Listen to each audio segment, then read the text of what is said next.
Paramashivoham. Om Nithyananda Paramashivoham. Om Nithyananda Paramashivoham. Om Nithyananda Paramashivoham. Om Nithyananda Paramashivoham. Om Nithyananda Paramashivoham. Om Nithyananda Paramashivoham. Om Nithyananda Paramashivoham. Om Nithyananda Paramashivoham.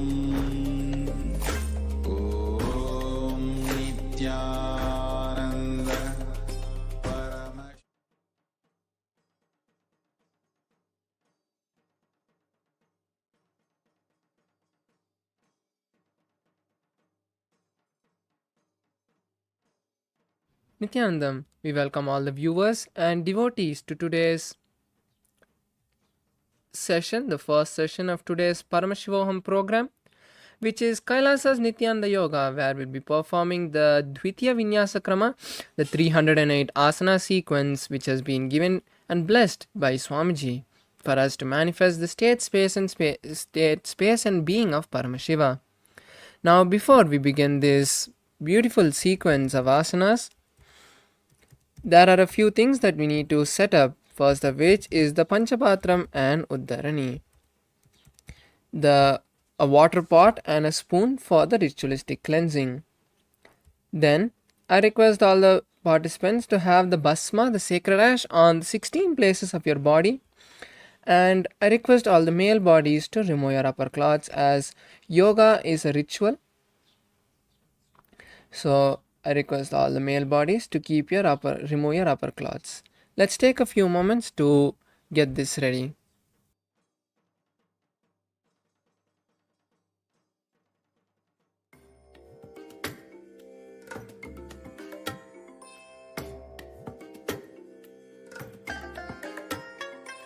I bless you all.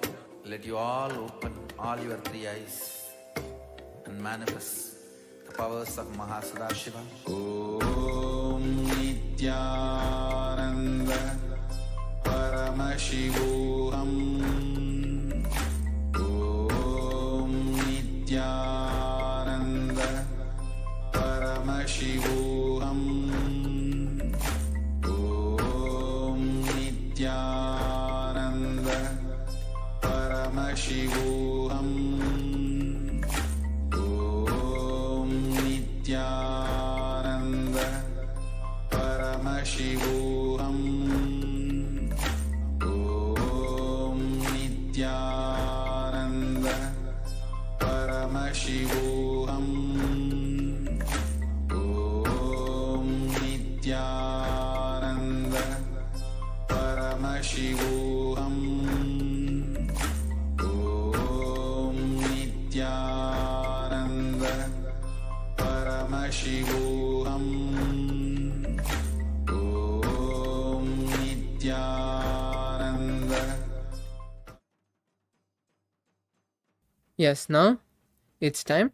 Let us enter into the Dvitiya Vinyasa Krama. Let's all sit straight with our head, neck and spine in a straight line. Bring your hands together in front of your heart center. Close your eyes. Visualize Swamiji. Take a deep breath and let's chant the Sadguru Vandanam.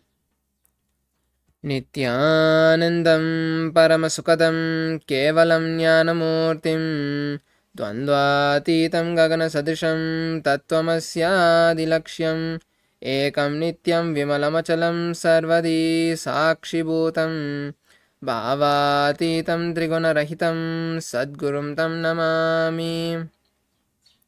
Now we'll be chanting the Moola Mantra Om Ham Haum Shivaya Namaha 11 times internally. I'll be chanting it outside so that we can all chant along. Om Ham Hom Shivaya Namaha. Om Ham Hom Shivaya Namaha. Om Ham Hom Shivaya Namaha. Om Ham Hom Shivaya Namaha. Om Ham Hom Shivaya.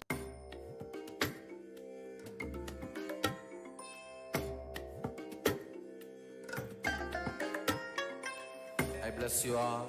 Let you all open all your three eyes and manifest the powers of Mahā Sadashiva. Om Nithyananda Paramashivoham. Om Nithyananda. Yes, now let us perform the Achamanam, the ritualistic cleansing. Now sit with your head, neck and spine in a straight line and bring your Panchapatram and Uddarni, the water pot and spoon in front of you. Then we'll place our hands in Udbhava Mudra, which is bending the index finger to the middle of the palm, making a cup. Then pour a Uddarni of water in your palm and drink it when you hear the word Swada. Om Atmatvam Shodayami Swada. Pour another spoon of water in your hands. Vidya Tattvam Shodayami Swada. Pour another spoon of water in your hands. Shiva Tattvam Shodayami Swada. Now wash your hands with a spoon of water. Now with the base of the right hand thumb, wipe the upper and lower lip. Om Ham Hridayaya Namaha.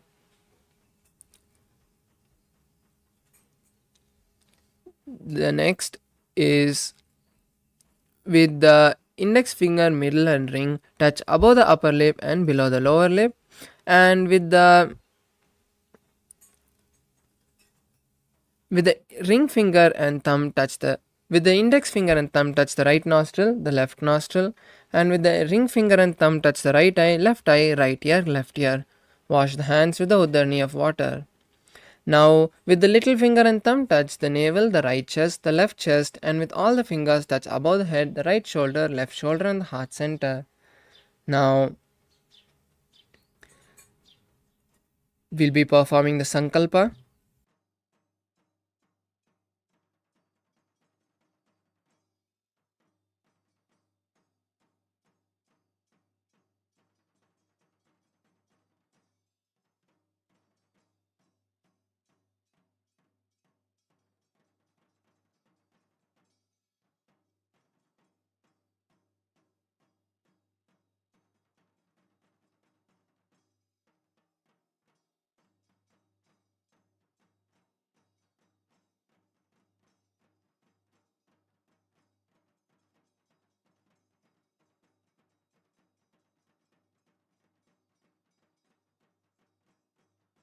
Now we'll be performing the Sankalpa.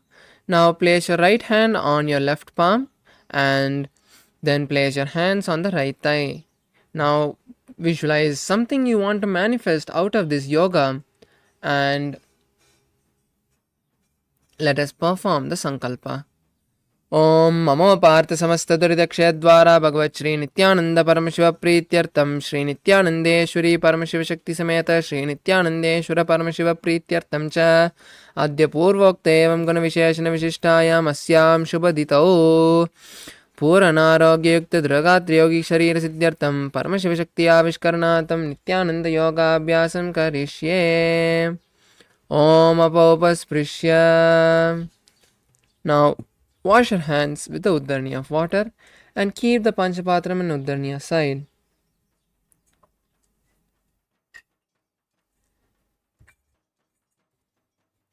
Now, before we enter into the yoga, let's have a quick recap of the 12 components, with the first component being the asana. The asanas are the various body postures that we are going to be performing throughout this Dvitiya Vinyasa Krama. The asanas help us to awaken our Kundalini. When the Kundalini awakens, it aligns all the energy centers, and in that, in turn, manifest healing and manifest reality in our life. The next component is the pranayama, which helps inhale and pull the prana from the surrounding and lock the prana in our body. The prana, which is the life energy, is used by our body to keep us in a high state of consciousness. So when we have more prana in our body, we are in a more higher state of consciousness. The next component is the mudras. The mudras are the various hand and body gestures we'll be performing. As we perform these mudras, they activate a certain circuit of energy channels called the nadi, and they in turn activate the energy centers which help pull the kundalini from the root center to the crown center, raising our consciousness. The next component is the bandha. The bandhas are the various locks we'll be performing. These bandhas are of four types, with the first one being Mula Bandha, locking the perineal floor, the perineal muscles. This Mula Bandha will be shown in a red circle and will be performed throughout the sequence in all the asanas. So as much as you remember, keep performing the Mula Bandha. The next component is the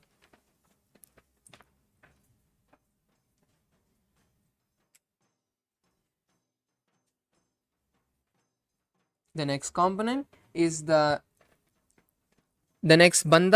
the Uddiyana Bandha, pulling the stomach in and up. This bandha will be shown in a yellow circle.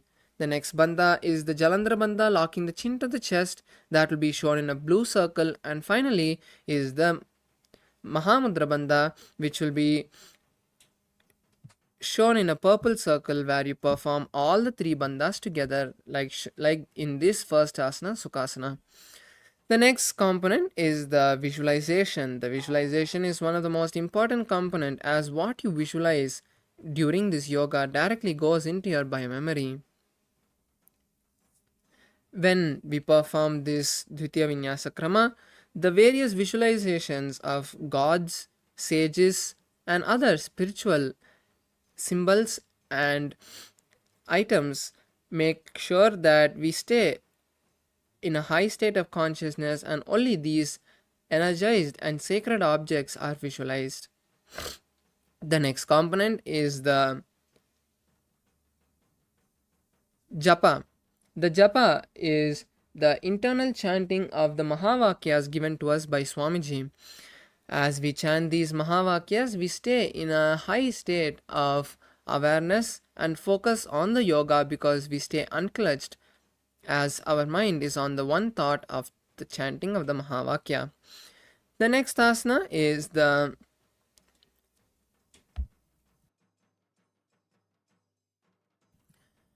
Karanas. The Karanas are the various dance postures we'll be performing as part of the yoga. These dance postures have been given to us directly by Paramashiva. So when we perform these dance postures, we embody Paramashiva itself, and it awakens various muscles and energy centers when we perform the Karna. The next component is the chanting of the Shastra Pramanas. The Shastra Pramanas are the authentic scriptural references that validate the authenticity of these asanas. The next component is the weights. You can use weights throughout this Dvitiya Vinyasa Krama to intensify the asanas. Next component is the Aushadha. The Aushadha is the various alchemy products and herbs that we'll be using. For this Dvitiya Vinyasa Krama, we'll be using three. First of which is the Bhasma, the sacred ash on the 16 places, the Kunkuma on the third eye, and turmeric on the temples. The next component is the Mandala. The Mandala are the various sacred geometries that have been given to us by Paramashiva. For the Dvitiya Vinyasa Krama, we'll be using this powerful Shri Yantra, which has been given to us directly by Paramashiva. When we gaze at the Shri Yantra through the process of quantum entanglement, the energies that have been embedded in the Shri Yantra directly get awakened in us. The next and the last component is the Abharana, the jewelry that we'll be using. For Dvitiya Vinyasa Krama, we'll be using the Rudraksha, as Rudraksha is very powerful energy bead that acts like a battery. We'll be using this Rudraksha in the Dvitiya Vinyasa Krama. Now that we had a quick recap, let's enter into the sequence itself with the first asana, Sukhasana. Now be in a cross-leg posture. As you sit with your head, neck and spine in a straight line, place your hands in Bindu Mudra, touching your index and thumbs, and place your hands on the respective knee. Visualize Paramashiva. Hold the Mahā Mudra Bandha.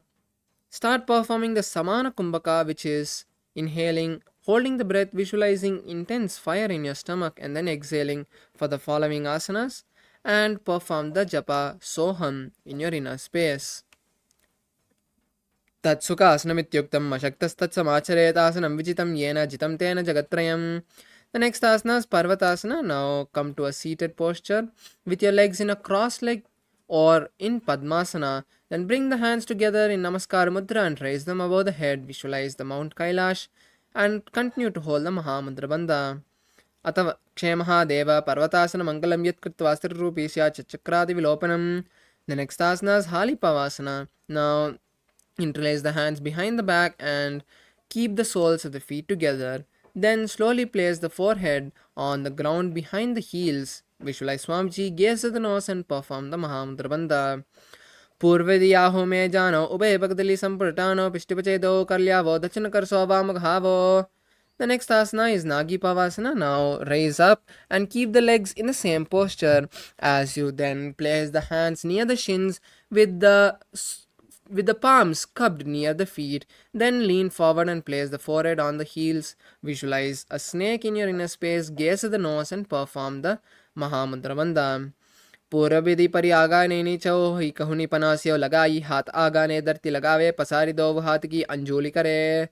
The next asana is Kokilasana. Now raise up and hold the respective big toe in Prana Mudra, which is holding with the index and middle fingers. Then stretch the legs forward and up and keep the knees straight, and then cross your legs into Padmasana. Then place the elbows on the ground next to the knees and then perform the Mahā Mudra Bandha and visualize a bird in your inner space.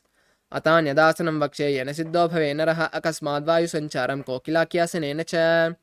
The next asana is Nithyananda. Now raise up and stack the knees and ankles as you hold the opposite elbows. Then circle your hand in one direction and then the other, visualizing Swamiji, gazing at the nose and continuing to hold the Mahā Mudra Bandha. Goda Baba Padiki Ahma Khilisoy Jatshirnako Varlauta Parigulpa Samoya. The next asana is Gajasana. Now come to a plank posture with the hips up high.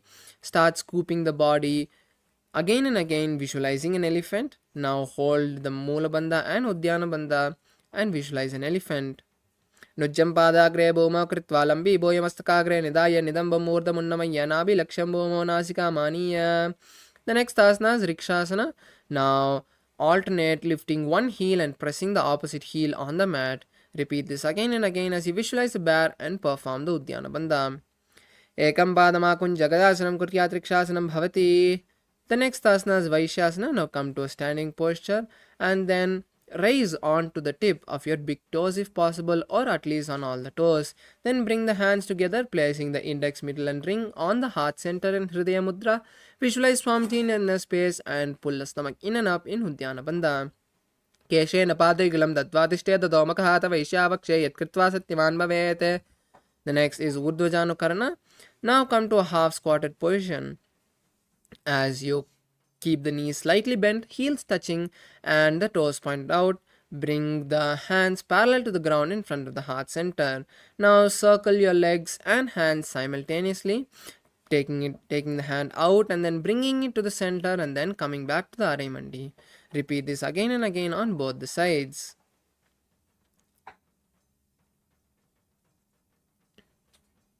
Yes, now relax as we move to the next asana, Bhalalingasana.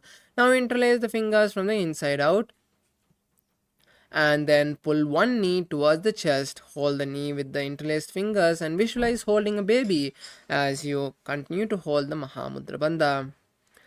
Ekam jana ursyalingyastatavyam balalinganam bhavati.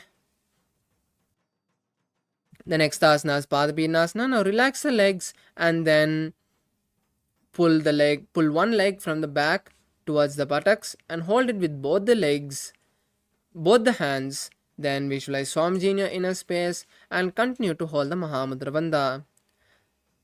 स्थित्वैकस्मिन् पादतले कराभ्यां वेष्टयेतनं पृष्ठे संस्थापयत्वेन पादपीडनमासनम्.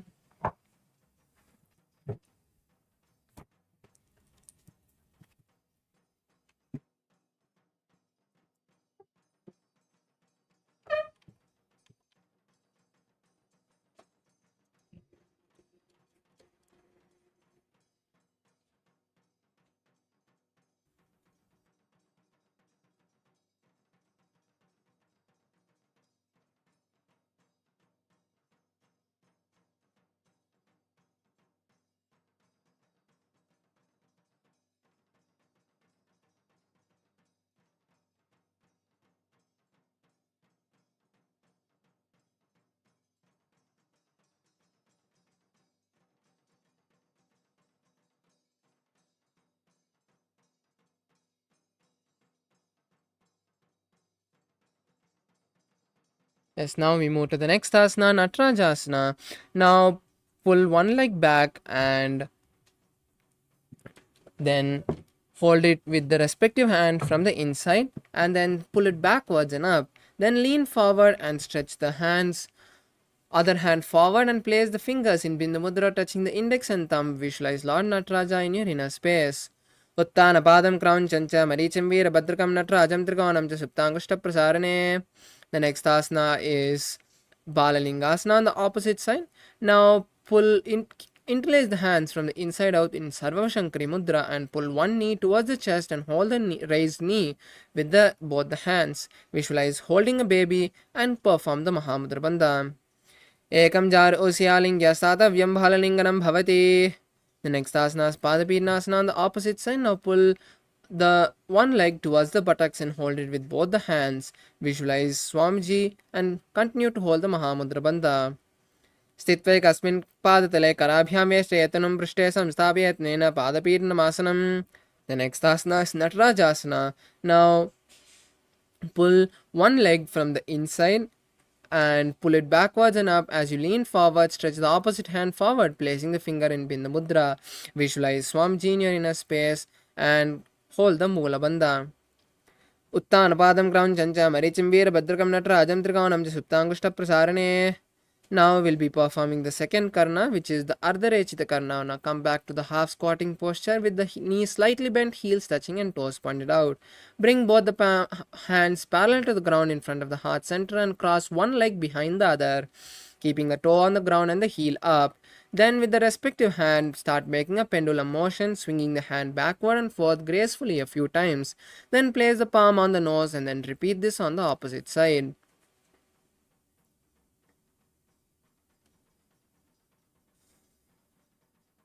Now we'll be moving to the skeleton dance. Intensely start shaking your body with no pattern in the way you move your body.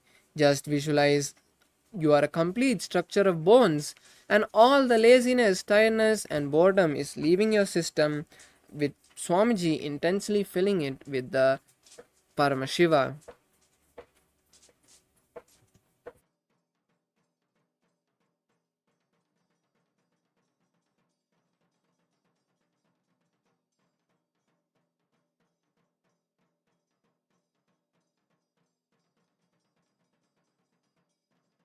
Now relax. Take a moment to catch your breath as we move to the next karana, which is Katichana karana. Now come to a half squatting posture and then bring the hands above the head with the wrists crossing. Then turn to the right side and open the palms and hands wide, and then come back to the center, crossing the hands above the head. Then turn to the other side and repeat the same again and again on both the sides.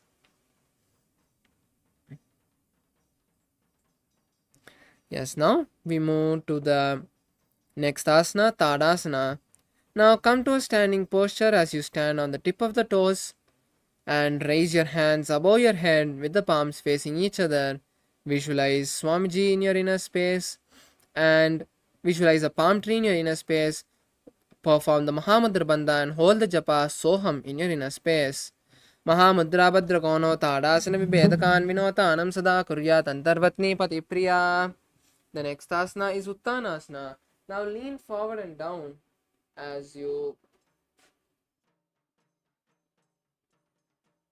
lean forward and down. Place the hands by the feet with the head as close to the body as possible. Visualize Swamiji in your inner space. Perform the Mahamudra Bandha and hold the new japa Shivoham in your inner space. Mahamudra Bhadra Kono Tadasana Vedakan Vinotanam Sada Kuryat Antarvatni Vadipriya.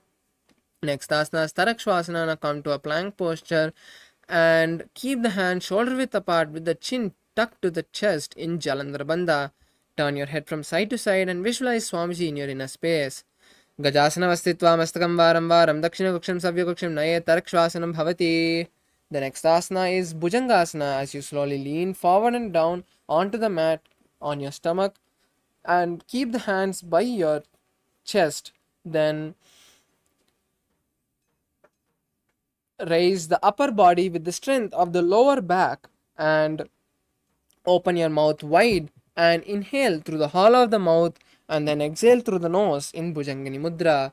Visualize a cobra in your inner space.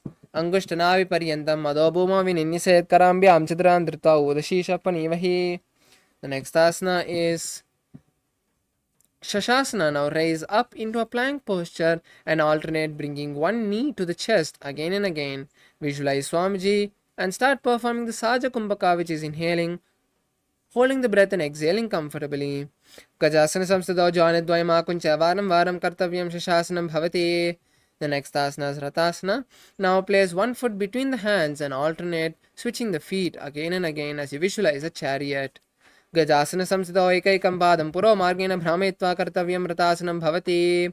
Now place one leg forward and the other leg back in Virabhadrasana and keep the forward leg's toes pointing front and the back leg's toes pointing sideways. Raise the hands up parallel to each other and visualize Lord Virabhadra, gaze at the third eye and perform the Udyana Bandha. Vashishtamata Kaundancha Murdakukkutam Evacha Ashta Vakramato Tanam Mayuram Set Bandhanam. The next is Virabhadrasana on the opposite side. Now switch the position of the feet and again raise the hands up, keep the front knee bent in a 90-degree angle and visualize Lord Virabhadra, perform the Udyana Bandha. Vashishtamata Kaundancha Murdakukkutam Evacha Ashta Vakramato Tanam Mayuram Set Bandhanam. Now raise up into standing posture with the feet together as we perform Vrikshasana. Place one foot in the base of the opposite thigh and bring the palms together and raise them above the head. Visualize a tree and continue to hold the Udyana Bandha. Vamo Armolade Checha Yamyam Padam Nidaito Tishtet Vrikshavat Bhuma Vrikshasanam Midam Viduhu. The next is Garudasana. Now lower the hands and then place the raised leg on the opposite hip. Visualize Lord Garuda in your inner space. Garuda Asanama Vakshe Yenadhyanam Sirimbavi Sarvadoshadvinir Mukta Bhavatiya Mahabali. The next is Vrikshasana on the opposite side. Now place the opposite leg at the base of the other thigh and then bring the hands together and raise them above the head in Vrikshasana, visualizing a tree. Then perform the Udyana Bandha. Vamo Ramula Desha Cha Yamyam Padam Nidaito Tishtet Vrikshavat Bhuma Vrikshasanam Midam Viduhu. The next is Garudasana. Now place the raised leg on the opposite thigh and then keep the hands together in Namaskar Mudra in front of the heart center. Visualize Lord Garuda. Garuda Asanama Vakshe Yenadhyanam Sirimbavi Sarvadoshadvinir Mukta Bhavatiya Mahabali. The next is Trikonasana. Now place one foot forward and the other leg back. Keep the knees straight and raise the hands parallel to the ground and then place the forward hand next to the front leg. Then keep the other hand towards the sky and gaze at the sky as well as you visualize a triangle in your inner space. Tanapadam Crown Chancha Maricham Veera Bhadrakam Natrajam Trikonam Cha Suptangushta Prasarane. The next is Trikonasana on the opposite side. Now just switch the position of the feet. Then keep the hands parallel to the ground and then lean forward, placing the hand by the forward foot with the other hand towards the sky. Gaze at the sky as well and visualize a triangle. Uttanapadam Crown Chancha Maricham Veera Bhadrakam Natrajam Trikonam Cha Suptangushta Prasarane. The next is Nikutaka Karna. Now come to a half squatting posture in Arai. Then place the hands parallel to each other and lift one heel. Then alternate placing one heel on the mat and simultaneously switching the hands.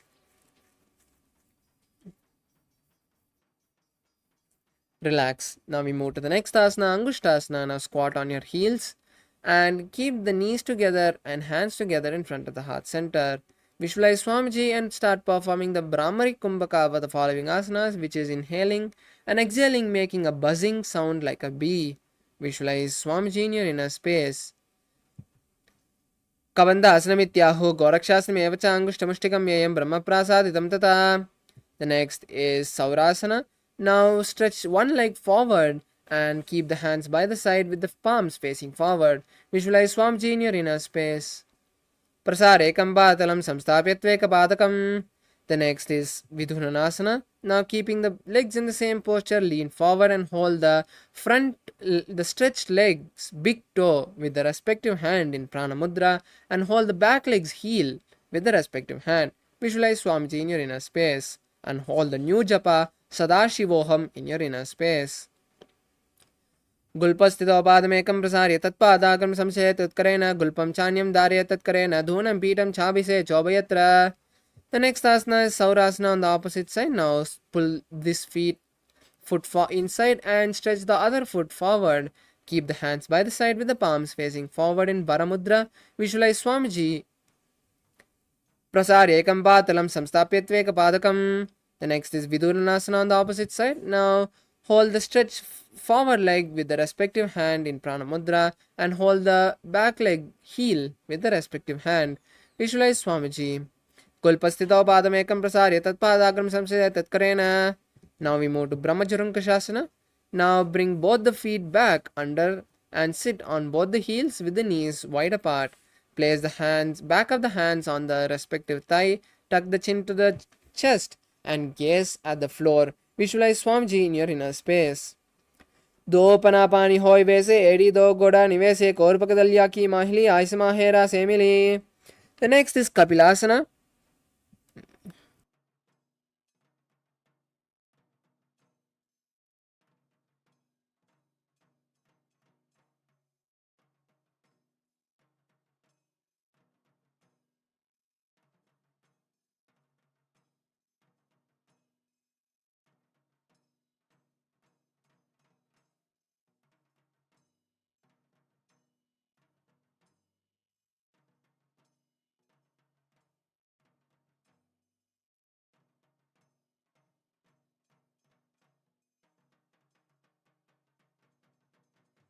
Now we move to the next asana, which is Kapilasana. Now place the knees on the mat and keep the hands on the respective knee. Visualize the great sage Kapila, gaze at the nose and perform the Uddiyana Bandha. Udaram Ubay pakadali samata harave tiniki mahili kor milave panapani ukada hoy vese edi do joni nivese. The next is Bhadrakorakasana. Now keep the legs and hands in the same posture as you just switch the gaze to the third eye and change your visualization to Swamiji. Do pakadali samput kare korvarli bhu padidare korvarli rake ese tabri mola dwarti bese. The next is Suryasana. Now raise the knees off the ground and keep the soles of the feet together as you sit on the heels. Now place the little finger and thumb together and open the palms wide like a lotus and raise the hands above the head, gazing and gaze through the gap of the palm. Visualize Lord Surya and perform the Uddiyana Bandha. Edi do guda teriyanet panapani betik puditane goda jangar adrikare rahe ade bamisi vidigahe. The next is Mandukasana. Now place the knees on the ground and sit on flat heels. Place your hands on the respective knee. Visualize a frog, gaze at the third eye and perform the Manduki Mudra, which is rolling the tongue and touching the back of the throat. Continue to visualize the frog. Pada Lauprishta Deshe Angushtadwej Samsprishya Jano Vigram Puraskritya Sadhet Bandakasanam. Now we perform Uttana Bandakasana as you raise the hands above the head and cross it behind your back, touching the opposite shoulders. Visualize a frog, gaze at the third eye, roll the tongue and touch the back of the throat and perform the Uddiyana Bandha.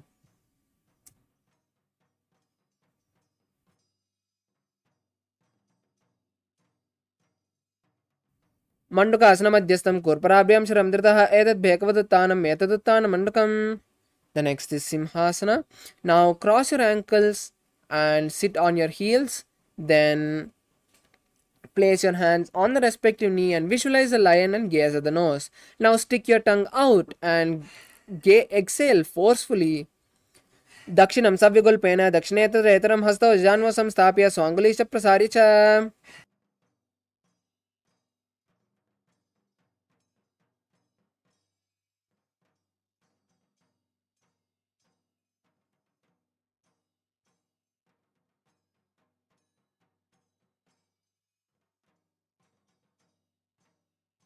The next asana is Bhadrasana.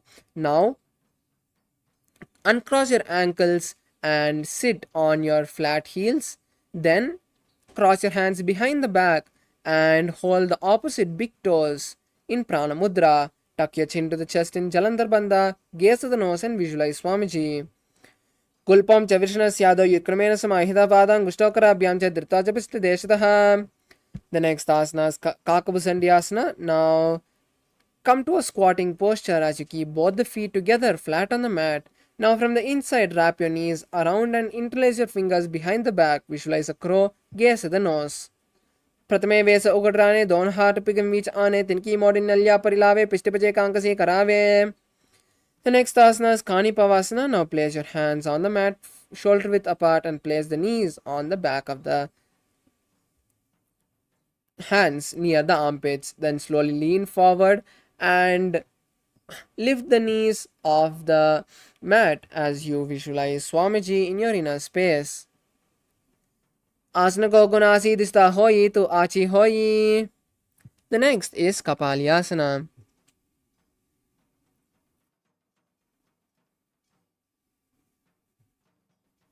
Now place the hands on the mat and keep the forehead also on the mat, making a triangle with the hands and knees. Then place the knees on the hands, and as you find balance,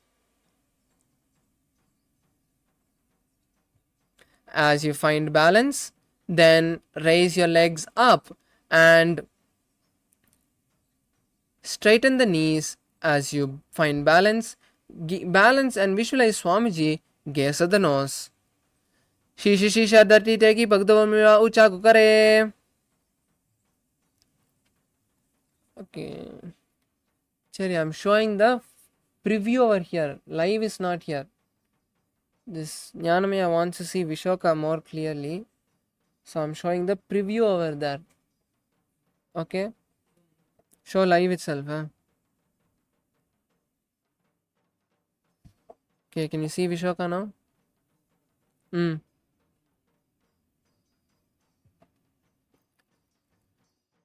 Now, we move to the next asana, Parshamayurasana.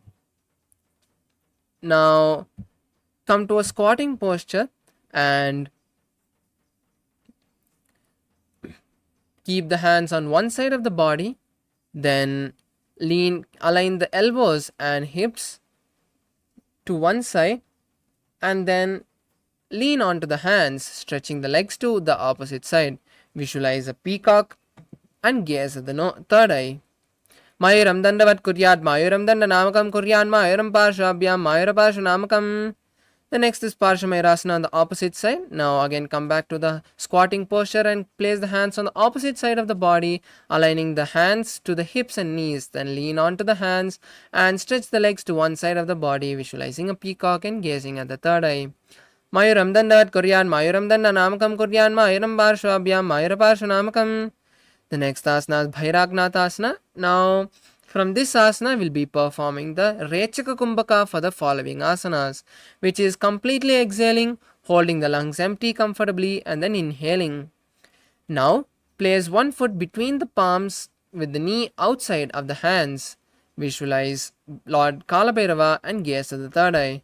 Asana Koganapiti Jayi. Now we perform Bhairagnathasana on the opposite side as you place the opposite leg between the palms with the knees outside the hands.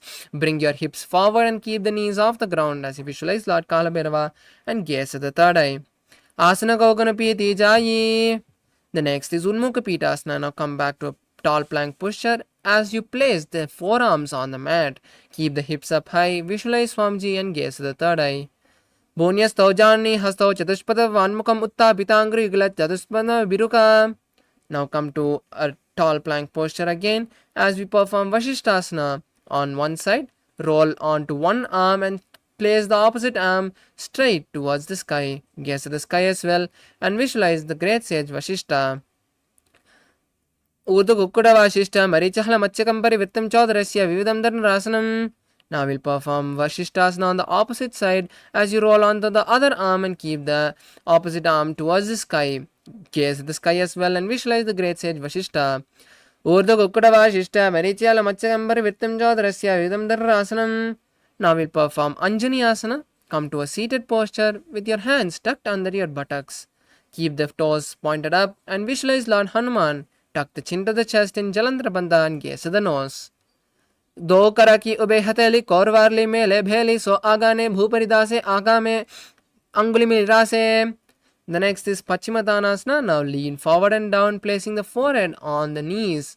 Hold the respective big toe in Prana Mudra and bring your body as low to the feet, as close to the feet and legs as possible. Visualize Swamiji in your inner space and perform the Mahamudra Bandha. Jano parillatam tu paschimam tanam uchite yena kena prakarena sukham dharyam cha jayate. The next is Ugrasana. Now rise up and interlace the hands behind the neck. Then slowly lean forward and down and place the elbows outside of the knees with the head to the knees. Visualize Goddess Kali and perform the Udyana Bandha. Hold the new japa Mahā Sadashivoham in your inner space. Swapanipyandharam Ditva Janoparishi Set Asanam Grividam Proktam Bavedanil Deepanam. The next is Marichi Asana. Now pull one foot close towards the perineum and keep the knee raised. Now from the inside wrap the knee and interlace both the hands behind the back. Visualize the great sage Marichi in your inner space. Uttanapadam Crown Chancha Marichim Veerabhadrakam Natarajam Triganam Chasuptangushta Prasarane. Now we perform Mahamudrasana on the opposite side. Now place the raised knee on the ground and lean forward and hold the stretched leg with both the hands. Visualize Swamiji, gaze at the nose and perform the Mahamudra Bandha. Mahamudram Pravakshami Tantresmin no Laveyam Prabhisiddha Siddham Cha Kapiladhya Puragataha. The next is Marichi Asana on the opposite side. Now stretch the bent leg and bend the opposite leg towards the perineum, keeping the knee straight. Now from the inside wrap the raised knee and interlace the fingers behind the back. Visualize the great sage Marichi in your inner space. Tanapadam Crown Chancha Maricham Veerabhadrakam Natarajam Triganam Chasuptangushta Prasarane. Now we perform the next, which is Mahamudrasana on the opposite side. Now relax the raised knee on the ground and hold the stretched leg with both the hands. Visualize Swamiji, place your forehead on the knees, gaze at the nose and perform Mahamudra Bandha. Mahamudram Pravakshami Tantresminna Vallabe Yam Prabhisiddha Siddham Cha Kapiladhya Puragataha. The next is Bhadrasana 2. Now bring the soles of the feet together and keep the feet close to the perineum. Hold the soles with both the hands. Visualize Swamiji and gaze at the third eye. Gulpo Drashravishnasyada Shivanya Pashvyakshibet Pada Pashvena Panabhyam Dhritam Badvastu Nichalam. The next is Gwalipavasana. Now pull the legs slightly away from the perineum and place the hands on the respective knee. Tuck the chin to the chest in Jalandhara Bandha and gaze at the nose. Purachar par chok kahyo sohi vahi vidyo ki jiso yame edi binna jarase angal atarantarase. The next is Joni Asana. Now pull the feet back to the perineum and hold the soles with the respective hand. Place the elbows on the ground as you slowly lean forward and place the forehead on the feet. Visualize the Yoni Mandala, gaze at the nose. दो पगदली संपुट करे सो AD made के डिंग अदरे अर्धहांत को अंतर रासे लाट पगदलिया उपरदासे. The next asana is Mirikipasana. Now raise up and pull the feet away from the perineum. Stretch the hands to the side parallel to the ground and then place them on the knees. Visualize Swamiji, gaze at the nose. Purabedi Paripargadali Samput Soli Edi Milirase Yediasu Mahilikani Angulado Artel Latdar Tilagave. The next is Siddha Samadhi Asana. Now raise up and pull the feet to the perineum. Insert the hand underneath the shins with the palms facing up. Visualize Lord Surya and gaze at the nose. दो पगदली संपुट करे soul में आगा में धरे अंगुल utter अंतरोरा से Aedes को ऐसे विदिता से. The next is Chinikipavasana. Now raise up and remove the hands from under the shins and hold the respective feet with the thumb touching the sole and the fingers outside. Now open the feet like a book and place the elbows on the knees. Visualize Swamiji and gaze at the nose. दो पगतली AD धरती मगवा made लगावे पगतली माहिली कर अंगूठा सदस्य जोड़े. The next is Charapati Chokasana. Now rise up and place the soles of the feet as close to the perineum as possible and keep the hands on the respective knee as you gently press the knee to the mat. Visualize Swamiji, gaze at the third eye and perform the Udyana Bandha. दो पगदली संपुट धरती आगाने Gajjar jar पसारे गोड़ा बूसो लगता रासे हाथ दो गोड़ा परिदासे. The next is Bhairavasana. Now pull the feet close to the perineum, lift the heels off the mat. You can use the hand support if you need. Place the toes on the mat. Keep the knees on the mat if you can, and the fingers in Bindu Mudra on the respective knee. Perform Udyana Bandha. Visualize Lord Kalabhairava and gaze at the third eye. Golpo Sampidichan Yukremena Samahitaha Janopashakata Hasto Dandavat Bhairavasanam. The next is Samanasana. Now relax your soles and place one foot by the perineum and raise the other foot towards the chest. Visualize Swamiji in a space and gaze at the third eye. Continue to perform the Rechaka Kumbhaka. Samanasana Vakshe Siddhamantra Sadhana Deka Murog Tattva Guhyonyan Lingavatrake. Next we perform Apanasana. Now place the raised foot on the respective shoulder and stretch the opposite leg forward and up towards the sky. Keep the hands by the side for balance and visualize Swamiji, gaze at the third eye. केवलं पादमे कंचस् कंदे चारोप्यतः एकपादेन कृग्ने तिष्ठेदन्तप्रभो. The next is Samanasana on the opposite side. Now place this foot by the perineum and lift the opposite leg towards the chest and hold the foot with both the hands. Visualize Swamiji and gaze at the third eye. Samanasana Vakshe Siddhamantra Sadhana Deka Padamaro Gatva Guhyonling Vatrake. Now we perform Apanasana as you raise the raised foot and place it on the respective shoulder and stretch the opposite leg towards the sky with the hands by the side for balance. Visualize Swamiji and gaze at the third eye. केवल पादमे कंचस् कंदे चारिप्यतः एकपादेन गगने तिष्ठेदन्तवत्प्रभो. Next we perform Gomukhasana. Now cross the feet and stack the knees in the center of the body. Keep the heels outside of the hips. Interlace the hands and place them on the top knee. Visualize a curve and gaze at the nose. Start performing the new Kumbhaka for the following asanas, which is Seetkari Kumbhaka. Inhaling through the clenched teeth and exhaling through the nose. Hold the new japa Om Nithyanandoham in your inner space. Savya Dakshinagul Panto Prishtva Pashve Niyoje Dakshine Pita Savyam Ghomakam Ghomakam Yata. Next is Anusuyasana. Now keep the legs in the same posture as you hold the opposite big toes in Prana Mudra. Then pull your stomach in and up in Udyana Bandha and visualize Rishikanusuya as you gaze at the nose. Dachin Goda Niko Tane Vamota ke Upar Ane Goda Sandhi Milavi Bhari Ada Puni Bedide Sandhi Pasari. The next is Anusuyasana 2. Now interlace the hands behind the back and lean forward, placing the nose. Try to touch the nose to the ground. Visualize Rishikanusuya and gaze at the nose. Jimana Goda ki Sandhi Uparidava Goda ki Sandhi Milavi Rase Goda Solye Pagdalya Lo Advai Sudarase. The next is Garudasana 2. Now rise up and place one foot by the perineum and the other foot flat with the knee by the chest. Then visualize Lord Garuda. Place the hands on respective knees and gaze at the nose. Dava Pagumodi Yeri Mahilam Gulpamula Dwarni Chede Besi Jimini Pagilai Dati Teke Uncho Uborase. The next is Nardasana. Now sit on the heel touching the perineum and interlace the hands outside behind the neck and turn outside the raised knee. Visualize Lord Garuda and gaze at the nose.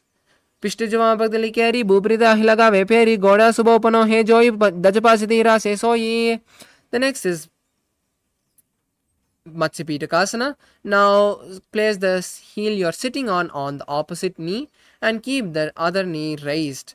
Then with the hand of the raised knee, hold the respective toe and with the other hand hold the shin outside of the leg which is placed on the opposite thigh. Visualize the fish avatar of Lord Vishnu.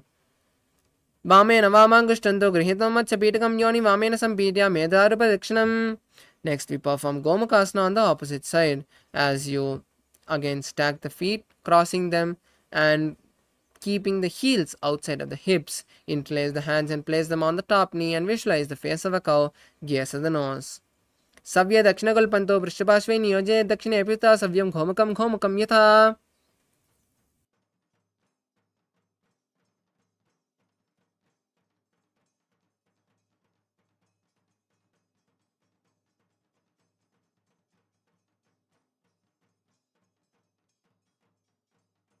The next asana is Anusuyasana on the opposite side. Now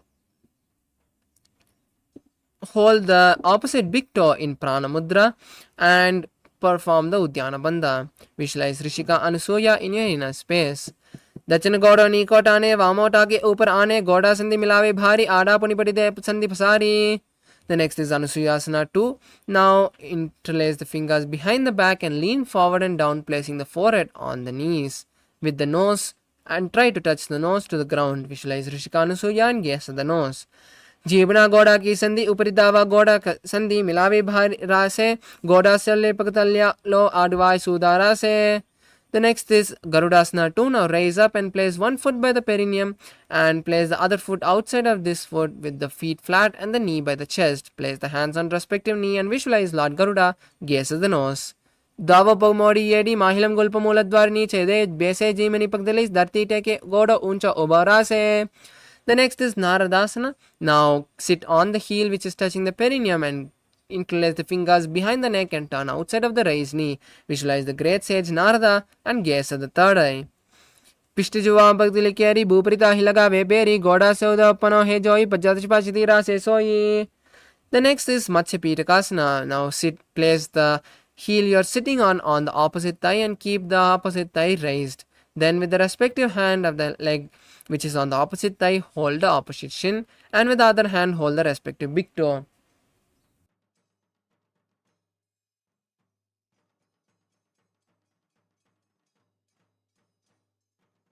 women वामांगुष्टन्तो गृहीत्वं मत्स्यपीठकं योनि वामेन सम्पीड्य मेधारपरिरक्षणम्. Now we move to the next asana, Matsyendrasana. Now keep one leg on the opposite thigh and bend this opposite thigh. Then turn outside of the raised knee and keep the hand on the respective ear with the other hand flat on the mat behind. Turn back and gaze at the third eye. Visualize the great sage Matsyendranatha. उदरं पश्चिमाभासं कृत्वा तिष्ठति यतनः नम्राङ्गम्बामवादं हि दक्षजानुपरिन्यसेत्. The next is Kubasana. Now place the hand, hold the opposite big toe in Prana Mudra and place the hand which is back on the respective ear. Visualize a camel, gaze at the third eye. Asana Kogana Jolo Jaye. Next asana is Matsyendrasana 2. Now place the hand which is touching the respective ear back on the mat behind you. Continue to gaze backwards and towards the third eye as you visualize Matsyendranatha. Matsyendrapitam Jharapratipam Pachandrakmandala Kandanastram Adhyasadak Kundalini Pravotam Dandasvidam Hipumsam. The next is Matsyendrasana on the opposite side. Now switch the position of the feet and turn outside of the raised knee. Then place the hand on the respective ear and the other hand back on the ground. Turn backwards, gaze at the third eye and visualize Matsyendranatha. Udaram Paschimabhasam Kritva Tishniti Yatnataha Nambrangam Vamapadam Hi Jakshajanoparinyaset. The next asana is Kubasana. Now hold the opposite big toe with Prana Mudra with the hand touching the respective ear and with the hand which is behind touch the respective ear. Now visualize a camel and gaze at the third eye. Asana Gogana Jolo Jaye. The next asana is Matsyendrasana 2. Now place the hand which is touching the respective ear back on the mat and visualize the great sage Matsyendranatha, gaze at the third eye. Matsyendrapitam Jatrapradeeptam Prachandrakmandala Kandanastram Abhyasatak Kundani Prabodham Dandastad Hidadahi Pumsam. The next asana is Padmasana. Now place the feet on opposite thighs and keep the palms on the respective knee. Visualize Lord Shiva. Perform the Mahamudra Bandha. Gaze at the nose. Hold the new japa Om Nithyananda Sadashivoham. Asanam dividam proktam padmam vajrasanam tatha urdhva rupadi chedatte ube padatale yatha. The next asana is Padmasana 2. Now cross the hands and hold the respective big toe in Prana Mudra. Visualize Goddess Parvati. Gaze at the nose. उत्तानौ चरणौ कृत्वा ऊरु संस्थौ प्रयत्नतः ऊरु मध्ये ततो तानो पानि कृत्वा तादृशौ. The next asana is Kukutasana. Now insert the hand through the gaps of the thighs and calves. Then keep your palms flat on the mat And then visualize a rooster as you raise your body off the ground. Keep the palms facing forward and start performing the Sahaja Kumbhaka. Padmasanam susamstapya nanorvorantare karo niveshe bhumavashishte dvyomastakukkutasanaha. Relax your body now. As we move to the next asana, Bhaddakeki Asana. Now raise onto your knees as you remove your hands outside of your legs and then place your palms flat on the mat with the palms facing backward. Visualize. Slowly lean forward and place the navel on the elbows and lift the knees off the mat. Visualize Swamiji in your inner space. धरामवष्टभ्यकरद्वयेन तत्पूर्परिस्तानिव ताभिपार्श्वः उच्चासनो दन्तविदुत्तिकत्ये मायुरमेतं प्रविदन्ति पीठम्. Now relax as we move to the next asana, Mayurasana. Now remove the Padmasana and come to a kneeling posture and continue to keep the hands on the mat. Then slowly lean forward and place the navel on the elbow again and lean forward as you slowly lift the legs off the mat again. Visualize a peacock in your inner space. Ata vakshe mahadeva mayurasanamuttamam bhumo nipatya hastaudva kurparopari dehakam. Now lie down on your stomach. Interlace the hands behind the back. Stretch the feet outside with the toes relaxed on the ground. Take a moment to catch your breath after this intense sequence of asanas. As you visualize a crocodile, continue to perform the Sahaja Kumbhaka. आद्याससेते हृदयं निधाय भूमौ च पादौ च प्रसार्यमानो शिरस्य कृत्वा करदण्डयुग्मे देहाग्निकारं मकरासनं तत्. The next asana is Shalabhasana. Now place your hands by your chest and with the bring the legs close together and from the thighs lift the legs off the mat as you balance on your navel. Visualize a locust in your inner space. Adhyasasete karayugmam vaksho bhumim avastabhya karayosthalabhyam padau cha sunye cha vitastik chodhvam vidanti pitam shalabam munindraha. The next asana is Ushtrasana. Now bend the knees and place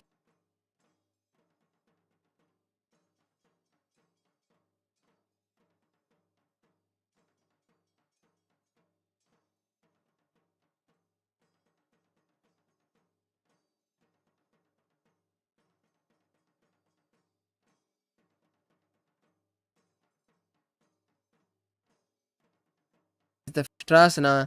Now bend the knees and place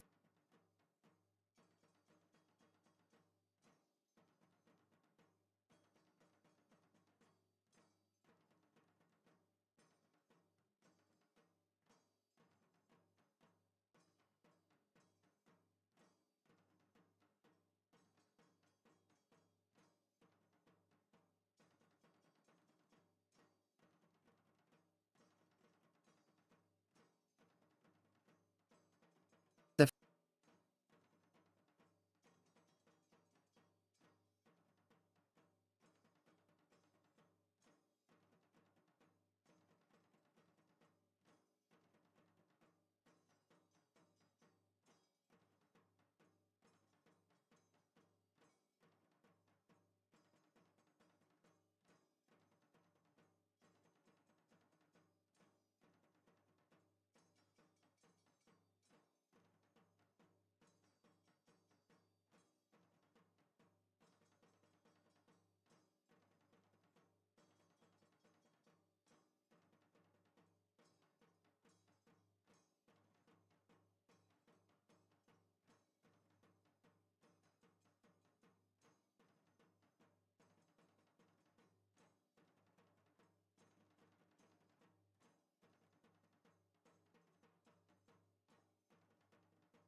Paramashivoham. Om Nithyananda Paramashivoham. Om Nithyananda Paramashivoham. Om Nithyananda Paramashivoham. Om Nithyananda Paramashivoham. Om Nithyananda Paramashivoham. Om Nithyananda Paramashivoham. Om Nithyananda Paramashivoham. Let our biology become one with Paramashiva's biology. Om Nithyananda Paramashivoham. Om Nithyananda Paramashivoham. Om Nithyananda Paramashivoham. Om Nithyananda Paramashivoham. Om Nithyananda.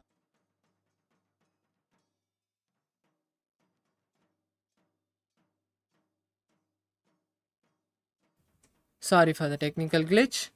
Let us now continue with the next asana, Dhanurasana. Now lie on your stomach and bend your knees and hold the respective knee from the inside. Then pull your legs up and chest up simultaneously, bending the back as much as you can, visualizing a bow. Dana prasare pado Bhuvidandarupo karocha prishtedita padayukmam kritva dhanastulya vitastitagram nigadya yodi dhanrasanam tate.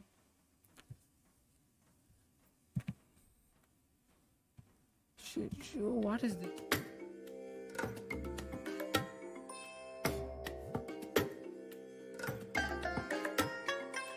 I bless you all. Let you all open all your three eyes and manifest the powers of Mahā Sadashiva. Om Nithyananda Paramashivoham. Om Nithyananda Paramashivoham. Om Nithyananda. Now we move to the next asana, Bhagasana. Now come to a seated posture as you sit on your heels with your palms on the knees and sit with the heels flat. Then sit with your head, neck and spine in a straight line. Continue to perform the Saja Kumbhaka. Visualize Swamiji, gaze at the third eye and now hold the new japa Om Nithyananda Paramashivoham. उल्टा मोड़ी पावदो वेसे बहुरो जगति करे एक वेसे पाविन महिला गुल्प जुजो कुलापासितिला वेसो. The next asana is Gohyasana. Now place your forearms on the mat and then interlace the fingers. Then place your crown between the interlaced fingers and then slowly lift your knees off. Walk forward and stack your knees and your hips on your shoulder and then kick your legs off the ground and balance with your knees bent. Visualize Swamiji in your inner space.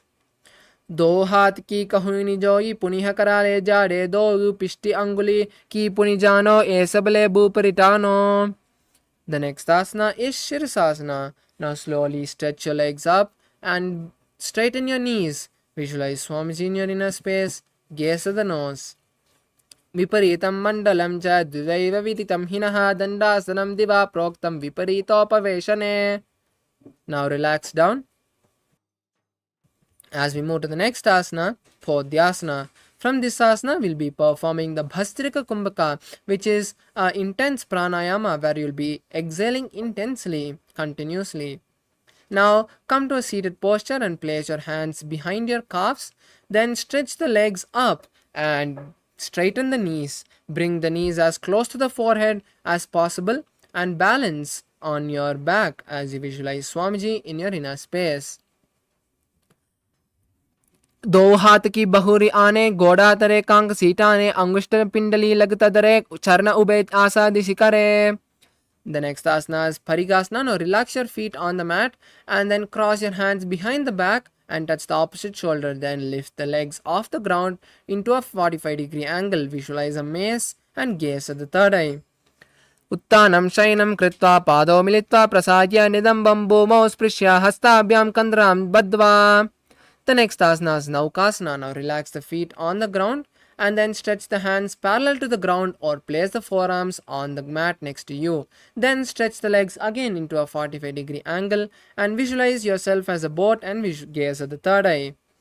Uttana shayanam kurparabhyam bhumimavashtabhya hastabhyam nidambam nidya. Now relax and bring the soles of the feet together and insert the hand under the shins and hold the feet. Then lift the legs towards the chest and hold the feet with both the hands. Visualize Lord Rudra and gaze at the nose. Pagatali samput kare hastasya paga ucha pagaga anguta do leyu parli kanitalave. Now lie down on your back and place the feet flat on the mat with the knees together towards the sky. Place your hands touching the back of the heels and then lift your hips off the ground. Now keep your chin tucked to the chest and inhale and exhale through the Jalandhara Bandha, which is called Murcha Kumbhaka. Perform, visualize Swamiji and gaze at the nose. Urdve jajanuni kritva shavitvodhamukam tatha uttapya hastau tishthetu pita unmukha namake. Now completely relax your body. Stretch your legs and keep them lightly open, whichever is comfortable for you. Keep the hands stretched to the side with the palms facing up. Catch your breath for a few seconds.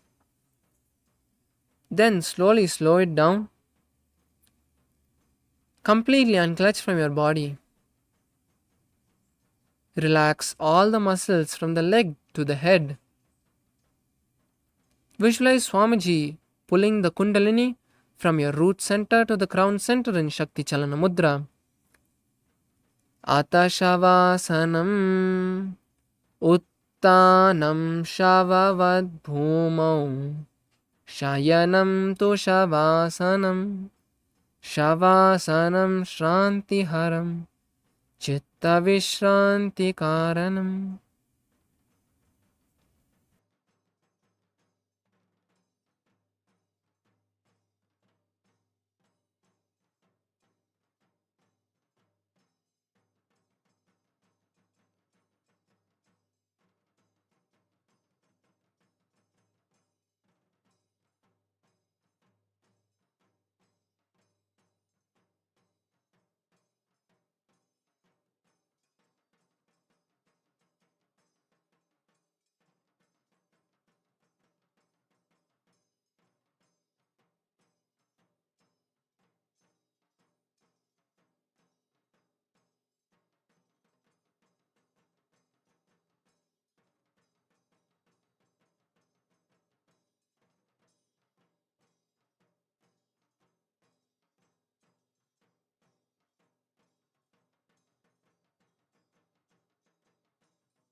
Yes. Now slowly return to your physical body. Start to wiggle your fingers and toes, your wrists and your ankles, your elbows and your knees. Pull your knees up towards your chest. Rock your body from side to side. And slowly return to a comfortable seated position.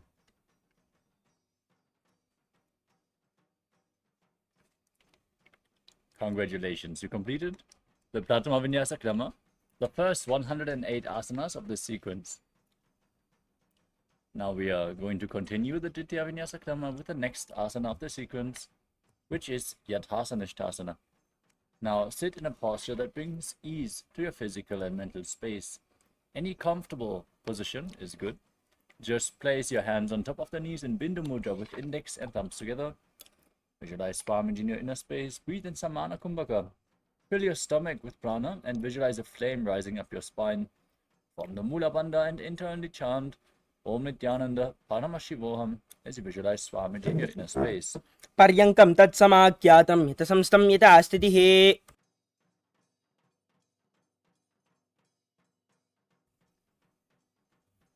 Next up is Samasana. Now sit in a cross-legged posture with your hands on the knees in Bindu Mudra. Inhale deeply. Hold your breath for a short while.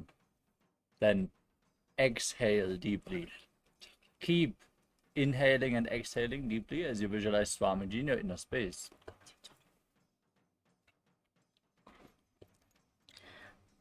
Idanim garbhinam yogabhyaso yata lago sukha prasavalabhaya prochate praktane pati. Next up is Muktasana. Now place the left foot against the genital region and place the right foot over top of the left. Keep your hands facing down on the knees as you gaze to your nose and visualize yourself as a sage liberated by the Supreme Pontiff of Hinduism.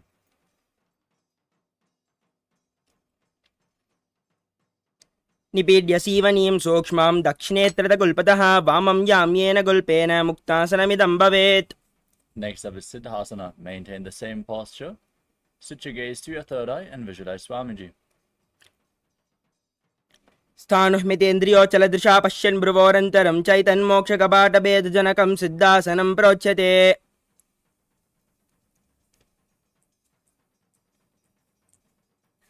The next asana is Siddhyasana. Maintain the same posture. Gaze to the ground in front of you as you engage all three bandhas, Mahamudra Bandha, root lock, stomach lock, and throat lock, and visualize Swamiji in your inner space. Mamapad ki edi jano sivani maditasa kauntano. Next up is Rudrasana 2. Now, maintain the same position. Rotate your hands on top of the knees back into Bindu Mudra. Shift your gaze to the third eye and visualize yourself as Lord Rudra, the fierce dimension of Shiva. Vamacharana paridachana rake ekajugati aise vididake. Next up is Santadunasana. Maintain the same posture. Shift your gaze to your nose and embody tranquility and an unshakable nature. Asanake gunamanake chanchalata meeta. Next up is Siddhasana 2. Maintain your heels stacked. Bring your hands towards the navel and cup your palms in Samputta Mudra, resembling a lotus flower, as you visualize Swamiji in your inner space, and keep performing Samana Kumbhaka. Breathe deeply into your stomach, hold your breath, and visualize a flame rising up your spine in Siddhasana 2. Rijukaya samasina siddhasanamudiritam prasarya bhuvibadau to dorbhyamangushtamaadarat. Next up is Bandha Yoni Asana. Maintain one heel on top of the other. Set the Sankalpa to manifest through the womb of creation. Lock the perineal floor as you get ready to enter Shanmukhi Mudra. Inhale deeply and then close your mouth with little and ring fingers, your nostril with the middle fingers, your eyes with the index fingers, and your ears with your thumbs. Yatra madhye mahadeva bandayonyasane yat kritva kecharo bhutva vichiredishvaro yata. Next up is Virasana. Now, place one foot onto the opposite thigh and the other foot below the opposite thigh. Place your hands on the knees in Bindu Mudra and embody the space and state of bravery, Vira in Virasana. एकं पादमदैकस्मिन् विन्यस्योर्निसंस्थितः इतरस्मिंस्तथा चोरुं वीरासनमुदीरितम्.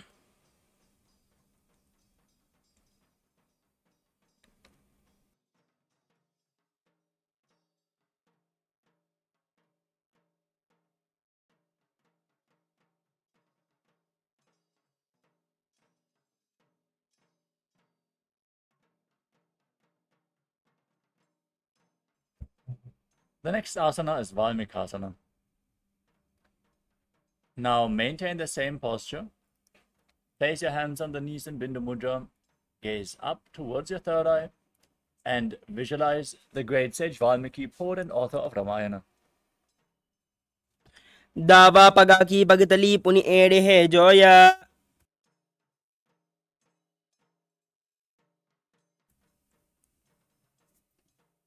We move on to Joni Mudrasana. Now rotate your hands on top of the knees. Keep the palms flat on the knees. Maintain the same position. Gaze to your nose and visualize Yoni Mandala, the representation of Devi Paramashiva Shakti herself. You can see Yoni Mandala in the top right corner of your screen. बामपाद की पगतली जाहि माहिली कोरी. Next up is Yoni Asana. Maintain the same posture, the same visualization, but shift your gaze up towards your third eye. Visualize Yoni Mandala. योन्यासनं पर्वतेन योगं योगफलेनिलं तत्कालबललन्तावत् केचरो यावदेव हि. We move on to Bhattarasana 3. Now join the soles of your feet together in front. Bring the heels close to your perineum. Hold your feet firmly with both hands and press your knees down towards the ground by the strength of your groin. Gaze at the tip of your nose and visualize Lord Virabhadra in your inner space as you perform Uddiyana Bandha, the stomach lock, and Mula Bandha, the root lock. गुल्पोच वृषणस्यादः सीवन्या पार्श्वयोन्यक्षिपेत् सव्ये गुल्पतदा सव्ये दक्षगुल्पं तु दक्षिणे. Next up is Aghodasana. Now maintain your feet in the same posture, heels close to your perineum. Press your tongue up in Khechari Mudra. Lead it along the nasal tract if you can, otherwise you can press it against the palate of your mouth. Gaze to your third eye and cover your mouth with your right hand. Close your left nostril and inhale through the right nostril. Hold your breath. Then exhale through the left nostril. And repeat this breathing flow on the other side as well in Abhyantara Kumbhaka as you visualize yourself as an Aghori in Aghodasana. पूर्वकः विश्रिका जोई वाहि विदिशो कीजे सोई. Next up is Kanari Pavasana. As you keep the toes together, separate your heels and place your elbows down on the heels. Lean forward and down, rest your chin on your hands. As you gaze to your nose, engage Uddiyana Bandha and Mula Bandha. Breathe in Rechaka Kumbhaka. Exhale slowly all the way as you visualize yourself as a female elephant drinking water. ग्वाली पव आसन कक्यो हे जासे Yahoo में जाने विदिते से. Next up is Padasana. With your knees raised, bring your arms between the thighs and calves and interlace your fingers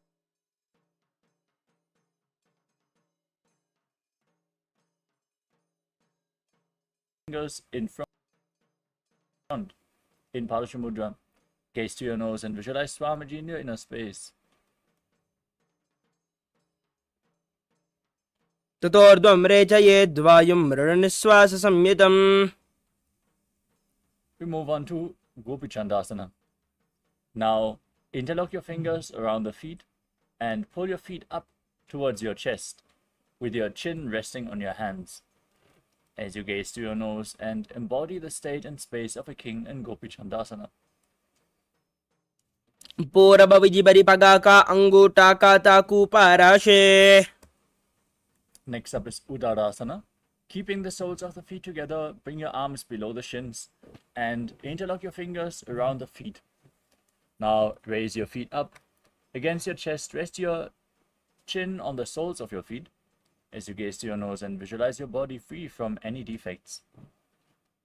दोवों पगदले संबुरडाने उभय हस्त करी और हिटाने अंगुष्ठ दोवों सम ठहरावे चिबुका नीचे ताही लगावे. Next up is Vishishtasana.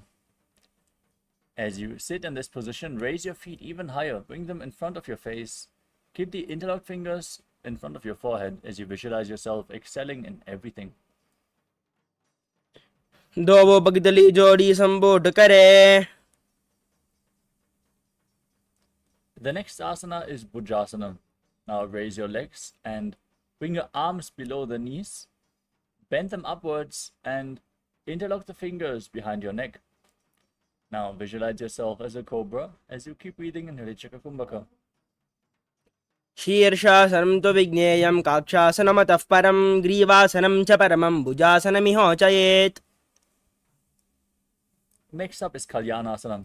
With your arms underneath the legs, now turn your arms backwards around your body. Interlock your fingers behind your back in Padashu Mudra as you gaze to your nose and visualize yourself as a beautiful, auspicious goddess. दोवों हाथ बगाम विच आने तिनको गोड़ा नीचे हटाने बहुरिपागत्या बाहर ल्यावे पुनः युगति ऐसे ठहरावे. From Kalyanasana, we move on to Sankatasana. Now place the top of the left foot on the mat, sit on the left heel, and stack the right knee over the left. Now place your hands on opposite knees. Gaze outwards in Vaishnavi Mudra without focusing on any external object. Only focus on one object in your inner space. As you visualize yourself as a swan, breathe in Ujjayi Pranayama, make an ocean-like sound with your mouth. वामपादं चितेर्मूलं संन्यस्य धरणीतले पाददण्डेन याम्येन वेष्टयेद्वामपादकं जानुयुग्मं करयुग्मम् एतत् सङ्कटमासनम्. We move on to Dhenukasana. Now slide the left heel outside the hip, sit on the ground. As you place both your hands on the top knee, engage Uddiyana Bandha and Mula Bandha and visualize a cow in your inner space. अनुशागिनगर पञ्चदं ऋषिहिलं डगल्यं नीये. We move on to Machandradasana. Now place the right foot on the left thigh and the left foot on the right knee. Bring the left arm behind your back. Reach for the opposite thigh with both hands. Once you catch a hold, twist your body even further. Shift your gaze to the third eye and visualize Swamiji in your inner space.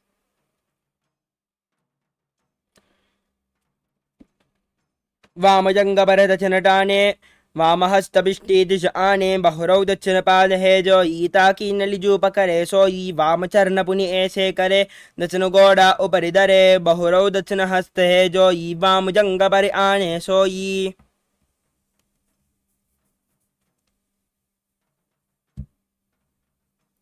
Next up is Machandradasana 2. Now untwist your spine, hold on to the feet, and lean forward and down as you place your forehead on the ground in front of you. Visualize Swamiji as you do so. प्रथमजी मनोचरण जुजोई वामजंग परिराके सोई ताकि AD कड़ी सोल्यावे बहुरौ जुगति यह और करावे. The next asana is Guru Asana. Maintain the same posture, interlock your fingers and place them on the top knee as you engage all three bandhas. Visualize Swamiji in your inner space. ऊर्मूले इतरपादस्य कनिष्ठिका प्रदेशे गुल्पं संस्थाप्य तदेव जानु इतरपादपार्श्नि संस्थाप्य तिष्ठेतस्थौ सम्मीलयेत् गुरु आसनं भवति. Now repeat Sankatasana on the other side. Sit on the right heel, knees stacked, hands on opposite knees, as you visualize yourself as an elegant swan. वामपादं चितेर्मूलं संन्यस्य धरणीतले पाददण्डेन याम्येन वेष्टयेद्वामपादकं जानुयुग्मं करयुग्मम् एतत् सङ्कटमासनम्. Now slide the right heel outside the hip. Place the hands on top of the knees. Engage Uddiyana Bandha and Mula Bandha and visualize a cow in Dhenukasana on the other side. अनुशागिनगर पञ्चदं ऋषिहिलं डगल्यं नीये. Next up is Machandradasana on the other side. Now place the left foot on the right thigh, the right foot on the left knee. Twist your spine, bring the right arm behind your back. hold on to opposite thighs. Visualize Swamiji as you gaze up to your third eye. वामजंग परदचन टाने वामहस्तपिष्टी दिश आने बहुरौ दथन पाद है जो ईता ताकी नली जो पकड़े सो ई वाम चरण पुनि ऐसे करे दचन गोड़ा ऊपरी दे रही वामजंग परिरा आने सो ई. Now untwist your spine, lean forward and down. Place your forehead on the ground as you hold onto your feet. Visualize Swamiji in Machandasana too. प्रथम जी मनोचरण जोई वामजंग परिरा के सोई ताकि एडी कड़ी सोल्यावे बहुरव युगति यह और करावे. Rise up, interlock your fingers, place them on the top knee, engage all three bandhas and visualize Swamiji, your Guru, in Guru Asana. पूर्वमूले इतरपादस्य कनिष्ठिका प्रदेशे कुल्पं संस्थाप्य तदेव जानु इतरपादवार्ष्णि संस्थाप्य तिष्ठे तस्थौ सम्मीलयेत् गुरु आसनं भवति. Next up is Parashasana. Now place your feet on the flat on the mat in front of you. Hold opposite knees with your hands and pull them close towards your chest. Press your tongue up towards your third eye in Kechari Mudra as you gaze up to the third eye and visualize Swamiji. पातले भूमौ निधाय जानुनि उरसि निधाय विपरीत हस्ताभ्याम् ऊरुसहित जङ्गे निबध्य तिष्ठेत् प्रशासनं भवति. Next up is Bodha Shukasana. Hold on to opposite wrists and pull the knees close. Place your chin on the knees, gaze to your nose as you visualize being in an abode of bliss. दो बगदली बो परिधरे कोरमाहिली ऐसे करे कोरमाहिली उकड़बे से जंगा चाती अग्रनिवेशे.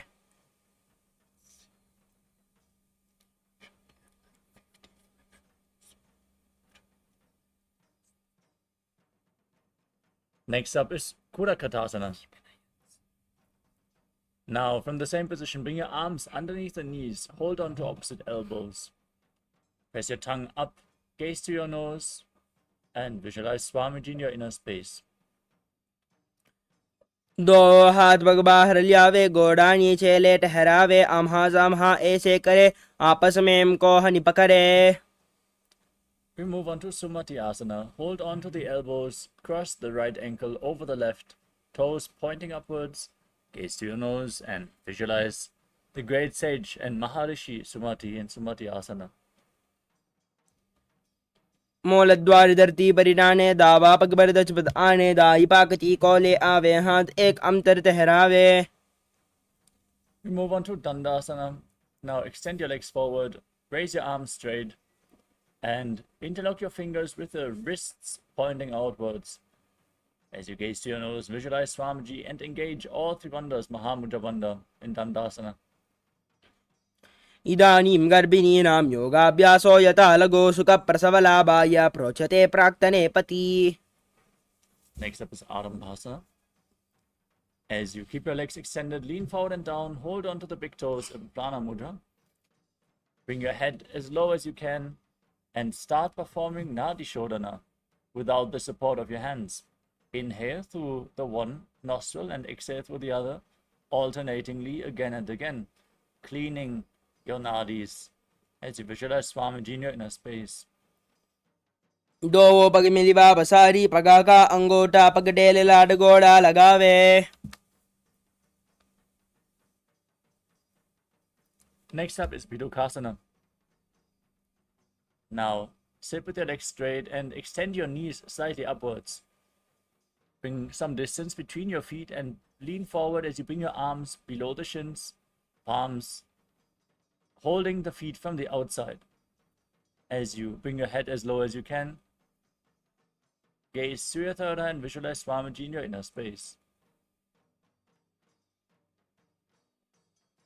प्रथम बेसे दो उपाओ बसारी कचुक उर्द को कुरड़ो डारे.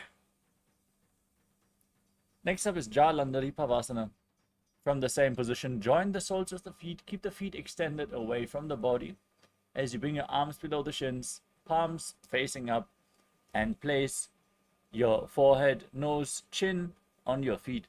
As you visualize Swamiji in your inner space, make an ocean-like sound with your mouth.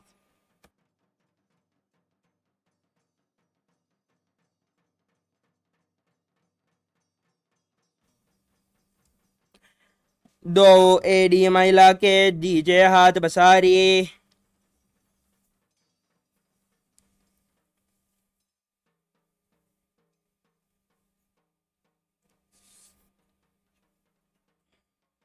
The next asana is Urdhva Paschimottanasana.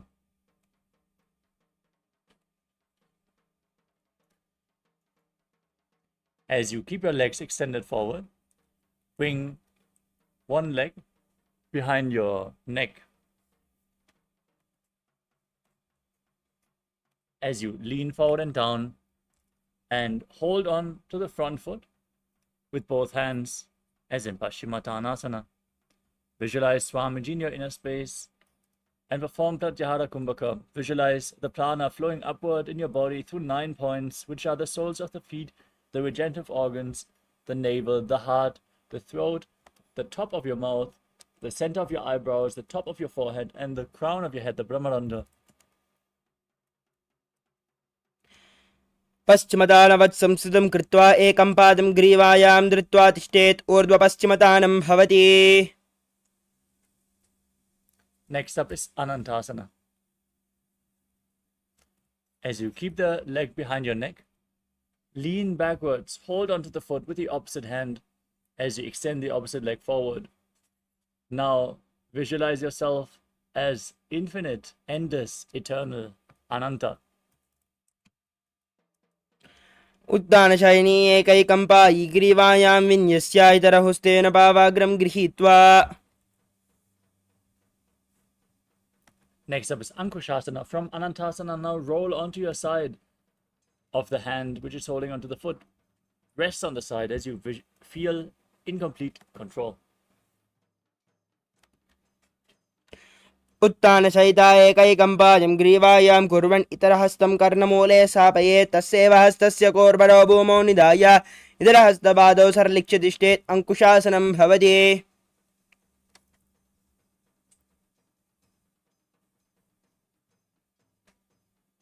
The next asana is Dushasana. As you lay on your back, pull your knees up against your chest, hold opposite knees with your hands and squeeze your body into a ball as you rock it from side to side. Relax your spine, visualize Swamiji. Don't forget to visualize the prana flowing upwards within your body in Pratyahara Kumbhaka. उत्तानशयनं जानुने हृदयवस्थम्भा जङ्गसस्थो ऋणीकरद्वये व्यापसव्यं लोडयेत् दृशासनं भवति।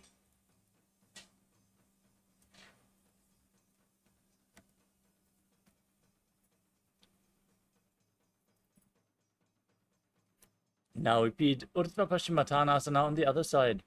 Lift the other leg behind your neck. Lean forward and down. Hold onto the front foot as you visualize Swamiji in your inner space. पश्चिमदानवत् संस्थितं कृत्वा एकं पादं ग्रीवायां धृत्वा तिष्ठेत् ऊर्ध्वपश्चिमतानं भवति।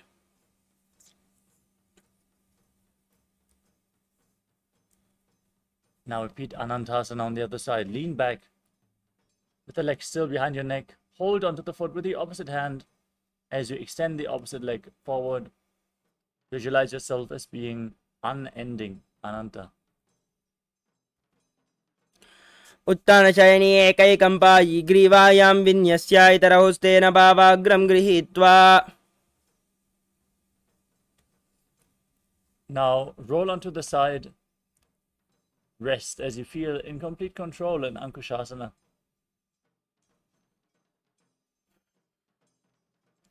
उत्तानशयिता एकैकं पादं ग्रीवायां कुर्वन् इतरहस्तं कर्णमूले स्थापयेत् तस्यैव हस्तस्य कोर्बरो भूमौ निधाय इतरहस्तपादौ सरलिख्य तिष्ठेत् अंकुशासनं भवति। Next up is Yoga Nidra. As you lay on your back, lift your legs one by one up behind your neck. If you can cross your legs in front and pull them towards your chest for opening up your hips. As you then bring your arms behind your back and interlock your fingers in Paramaśiva Mudra if you can. Gaze to your nose and visualize Swamiji in your inner space. पादाभ्यां वेशयेत् कण्ठं हस्ताभ्यां पृष्ठबन्धनं तन्मध्ये शयनं कुर्यात् योगनिद्रा सुखप्रदा। Next up is Atma Ramasana. As you lay on your back with your knees lifted up, bring your arms around the legs and interlace your fingers behind your neck. As you gaze to your nose, visualize Lord Vishnu blessing you from within. Atmarama asana pradama sudo sove. Next up is Kochikasana. Laying on your back, raise your knees up against your chest and extend your arms out to the side at shoulder level. Keep the soles of the feet facing upwards as you gaze to your third eye and visualize Swamiji in your inner space. दो हाथ सीधा सा करे, तनज ube spa करे, पग ऊंचाई आगाने आने, दो एड़ी संपुड़काने. Next up is Jatara Parivritti, an asana consisting of 3 steps. As you lay on your back with your knees against your chest, arms extended out to the side, now drop one knee down to the side and extend the opposite leg forward. First step, bend both knees to the side. Second step, extend both the legs to the side and hold onto the feet as you gaze in the opposite direction. Third step, visualize Swamiji. Perform the Mula Bandha. Visualize the prana flowing upwards within your body in Pratyahara Kumbhaka. As we return to the neutral position and repeat all the 3 steps on the other side. Drop the knee down, extend the opposite leg. 1. Bend both the knees. 2. Extend the legs, hold the feet, gaze in the opposite direction. Step 3.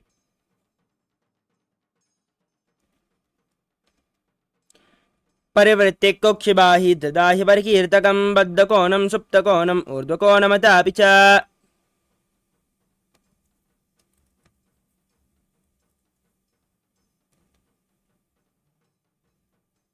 The next asana is Dvipadapitam.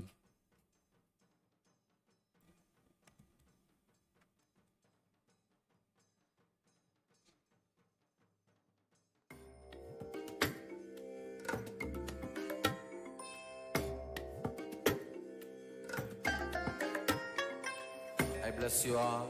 Let you all open all your 3 eyes and manifest the powers of Mahā. Sorry for the technical glitch. Let us continue with Dvipadapitam. Lay on your back, place your feet flat and raise your knees as you hold onto your ankles and then raise your hips up. Tuck your chin to the chest in Jalandhara Bandha. Breathe in Mocha Kumbhaka as you gaze through your nose and visualize yourself as sturdy as a bridge.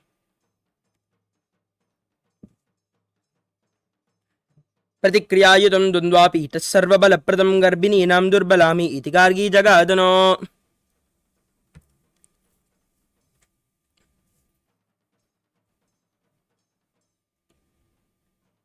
Next up is Paryankasana. With your feet flat, bring your hands over top of the shoulders and place them flat on the mat, pointing towards your feet. Raise your entire body off the ground as you breathe through your nose in Sahaja Kumbhaka and visualize yourself as sturdy as stone furniture in Paryankasana. उत्तानशयनं मस्तलाभ्यां भूमिम् अवष्टभ्यपातलाभ्यां भूमिं धृत्वानाभिप्रदेशम् ऊर्ध्वं कुर्यात् पर्यङ्कासनं भवति. Next up is Shvotanasana. As you lay on your back, pull your knees up against your chest and place your hands on the respective knees, on the respective shoulders as you move your hips in a circular motion. Visualize you're a dog, playfully rolling around on its back. शवशरीरं संस्थाप्य हस्ताभ्यां बाहुपरस्परं धृत्वा सरलं तिष्ठेत् श्वत्थानं भवति.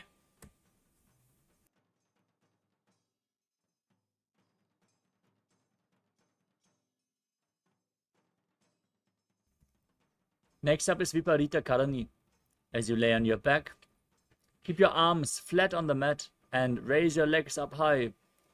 Keep the toes pointing upwards. Visualize Swamiji and move your legs in a circular motion as you breathe in Mocha Kumbhaka in Viparita Karani. अथ विपरीतकरणी मुद्रा भूतले सुशिरौ दत्त्वा. Now stop the movement of your legs. Be sturdy and straight in Viparita Karani too, as you visualize Swamiji. करणे विपरीताख्या सर्वादिव्यादिनाशिनी नित्यम् अभ्यासयुक्तस्य जाठराग्निवर्धने आहार भवसत्यस्य समाद्या साधकस्य च. Next up is Langalasana. As you bring your feet over top of your head, place your toes down on the ground and interlock your hands behind your back. Place your arms on the mat as you visualize yourself as a plow. ग्रीवाय कण्ठेन भूमिं विस्तम्भा पादाग्रद्वयम् ऊर्ध्वमुन्नयेत् नरकासनं भवति. नरकासने स्थित्वा नासिकाप्रदेशेन भूमौ पादपृष्ठे संस्थाप्य हस्ताभ्यां सम्मील्य लम्बीकुर्यात्. ग्रीवाप्रदेशेन भूमिं कर्षयेत्. लाङ्गलासनं भवति. Next up is Shaita Paschimottanasana. With your feet over top of your head, now hold onto the feet with your hands. Keep your arms and legs straight. This is one of the 84 different asanas we feel directly by Lord Paramashiva himself. Visualize Paramashiva in your inner space. Perform Mocha Kumbhaka. Internally chant the Mahavakya Om Nithyananda Paramashivoham.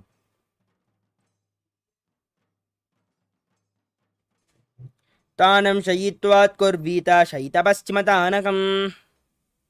Next up is Supta Konasana. With your hips over top of the shoulder level, holding onto the feet, open your legs wide and visualize Swamiji in your inner space. परिवृत्ते कोक्षिबाहि तदा हि परिकीर्तकं बद्धकोणं सुप्तकोणम् ऊर्ध्वकोणमतापि च.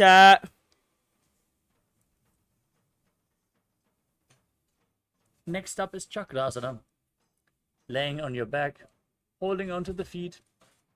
Now roll onto your back as you keep your legs straight and visualize yourself as a chakra, a wheel. शवासनस्तद्वौ पादौ कुर्यान्मस्तकतः परव्युत्क्रमेण ततः शीघ्रम् एतत् सर्वस्य साधनं. चक्रासने गुल्मप्लीहा वातरोगादिनाशनम्.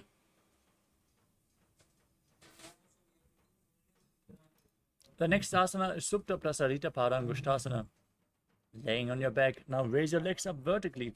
Hold onto the big toes in Prana Mudra. And then open your legs wide as you visualize Swamiji in your inner space and breathe in Ujjayi Pranayama. उत्तानपादं क्रौञ्चं च मरीचं वीरभद्रकं नटराजं त्रिकोणं च सुप्ताङ्ष्टप्रसारणे. Next up is Supta Parangushtasana. Now join your feet back together above your body. Visualize Swamiji. Breathe in Ujjayi Pranayama. उत्तानपादं क्रौञ्चं च मरीचं वीरभद्रकं नटराजं त्रिकोणं च सुप्ताङ्ष्टप्रसारणे. Now cross your legs into Padmasana and lay on your back. Place your arms above the head, hold on to opposite elbows, and gaze to your nose as you visualize Matsya, the fish avatar of Lord Vishnu, in Matsyasana. मुक्तपद्मासनं कृत्वा उत्तानशयनाच्चरे कुर्पराभ्यां शिरो वेत्स्य मत्स्यासनन्तरोगः. Next up is Parashara Masana. With your legs in Padmasana, the hands over top of your head, place the backside of the right hand onto the left, palms facing upwards. Gaze to your nose and visualize Lord Rama in your inner space. प्रथमकरे पद्मासन आचे सूदोसो वेबु परिपाचे गोड़ा अरुजंगा एदो वूबु सोलगिता राशे सोयी. Next up, Sarvangasana. As you lay on your back with your legs in Padmasana, raise your hips and your legs up above your body. Bring your hands to the lower back for support as you visualize Swamiji in your inner space and gaze towards your nose. अजवक्षेत्र संक्षेपात् सर्वांगासनमुत्तमं यत्कृत्वा योगनिमनो विद्याभिः पण्डितो यदा. Next up is Vrishchikasana. Laying on your back, place one foot onto the opposite thigh and pull the opposite knee against your chest. Now, extend your arms up above your head, hook your fingers forward, gaze to your third eye and visualize yourself as a scorpion, Vrishchika. प्रथमशयन सूदो शीशके shaky समधि सुदाके. Now, exchange the position of your feet. Place the other foot on the opposite thigh as you repeat Vrishchikasana on the other side. Pradmashena Sodo Shishake Shaki Samdisdake. Next up is Vrishaparakshipasana. As you lay on your back, interlock your fingers behind your neck in Paramaśiva. Raise both your legs up off the mat and alternate pulling your knee in towards your chest back and forth as you visualize Swamiji in your inner space. उत्तानशयनं कृत्वा अनुलम्ब्य स्कन्दरां मध्वा कूर्परो मिलित्वा नितम्बेन भूमिं स्पृष्ट्वा एकं पादं प्रसार्य एकेन पादेन सव्यदक्षिणं भ्रामयित्वा वृषभादक्षेपः भवति.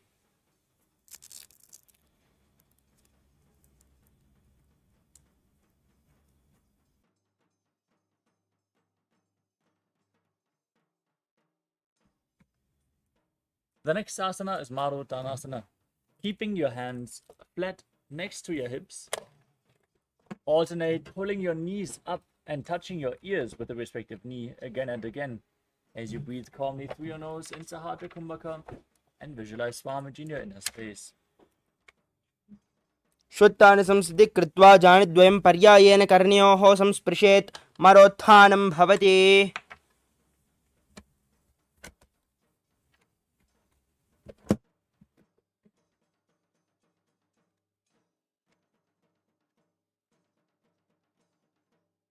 The next asana is Vrikasana. As you lay on your back, place your feet flat, then stand up and lay back down again and again as you visualize yourself as a wolf. अथ उत्तानशयनं कृत्वा पातलाभ्यां भूमिं धृत्वा उत्तिष्ठेत् वृकासनं भवति. Next up is Lutasana. Now lay down on your back, kick your legs up, and roll over completely again and again. As you visualize Swamiji in your inner space, finally end in a prone position on your stomach.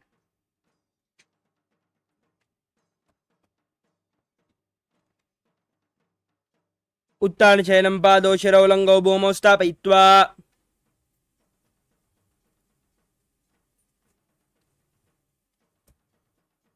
Next up is Salatasana. As you lay on your stomach, keep your hands next to the shoulders, flat on the mat. Contract your lips, make a whistling sound like a flute as you inhale. Visualize yourself as a chariot, carrying warriors into a battle for Dharma on your chariot back. न्युब्जं शयनं कृत्वा नाभं भूमौ निधाय.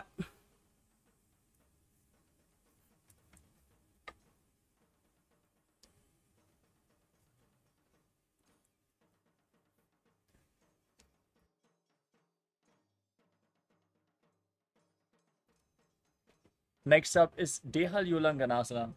From the same posture, now push your body up into a plank position. Then jump your feet in between the hands back and forth as you visualize yourself go beyond body and mind in Dehalyulanganasana. हस्तद्वयं बद्ध्वा तन्मध्ये चरणद्वयम् उड्डानैव बहिरानेय अतः नयते हल्युल्लङ्घनं भवति. Next up is Jatyasana. From a standing position, lean forward and down. Place your hands flat on the mat and walk around on hands and feet as you visualize yourself as a wise 60-year-old elephant. अथ जाट्यासनं वक्ष्ये येन जाति स्मरो भवेत् तत् त्रिभुवनौ च गमनम् आगमनं ततः.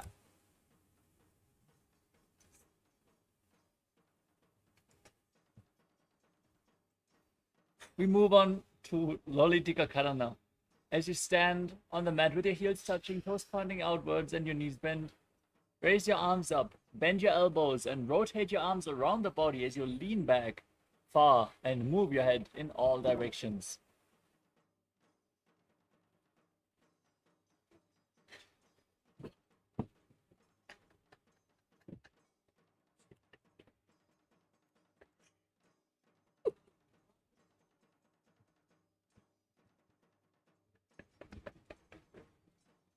Next up, Sarvasana.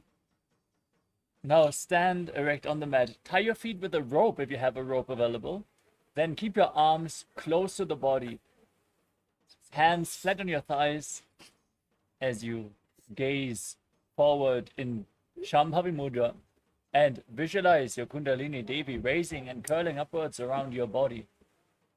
Some yogis stand in this asana the whole night to awaken their Kundalini Shakti. Just a glimpse from the avatar during the darshan can awaken your Kundalini Shakti. अथ सर्पासनं वक्ष्ये वायुपानाय केवलं शरीरं दण्डवत्तिष्ठेत् रज्जुबद्धस्तु पादयो. In case you tied your feet, untie them now. And let's move on to the next asana of the sequence, which is Ushta Sadhanasana. Lean forward and down. Place the backside of your hands on the mat and step your feet onto your hands. Hold the toes with the hands in the fists and walk around on the mat, visualizing yourself as a camel. मुष्टिकनिष्टिकाप्रदेशेन भूमौ निधाय उपरि पादतले संस्थाप्य अश्ववत् शरीरं चलनीयम् अश्वासनं भवति.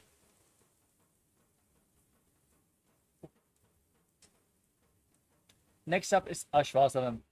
From the same posture, now hold the feet from the outside. Keep your hands in the fist, walk around and visualize yourself as a horse in Ashvasana.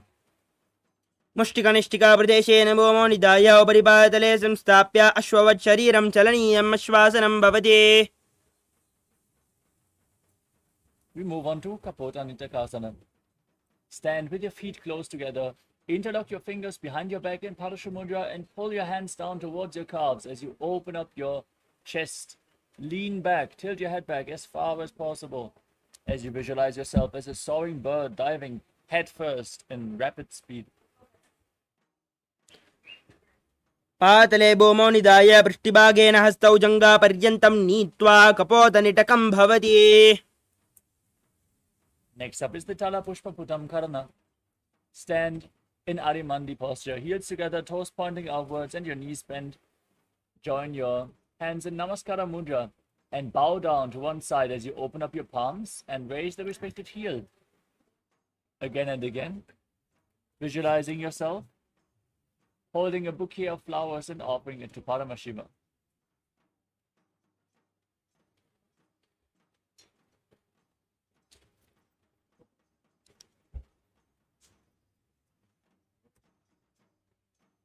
Next up is Khadgasana. As you stand on the mat. Now visualize yourself as a rhinoceros. Gaze to the tip of your nose. Lay down on your stomach. Jump your feet back. And then jump them back in between the hands. Stand up and join your hands in Namaskara Mudra in front, symbolizing the horn of the rhinoceros. नुजा सरदमासनं कृत्वा पातलाभ्यो भूमिम् अवष्टभ्य उत्तिष्ठेत् खड्गासनं भवति.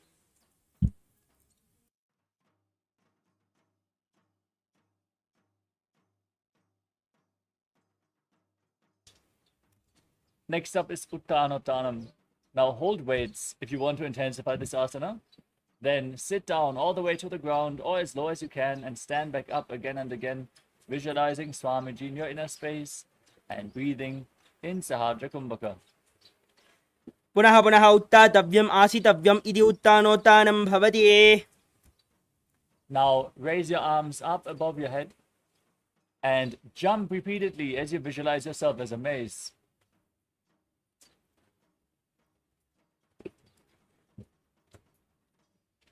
सरलं स्थित्वा ऊर्ध्वं बाहु नयेत् वारं वारम् उड्डानं कृत्वा नयेत् मुसलानं भवति. Next up is Ujjaya Shakasana. Now hold one foot and pull it up against your chest as you sit down and stand back up with the opposite leg alternating on both sides again and again, visualizing Swamiji in your inner space. हस्तद्वयेन धृत्वा तिष्ठेत्. We move on to Parshvajanukarana. Now stand with one foot, turn to the side, the knee bent, raise the opposite knee against your chest and circle the leg. With your arm, keep the hand in a fist and place the other hand on the inner respective thigh with the fingers pointing inwards.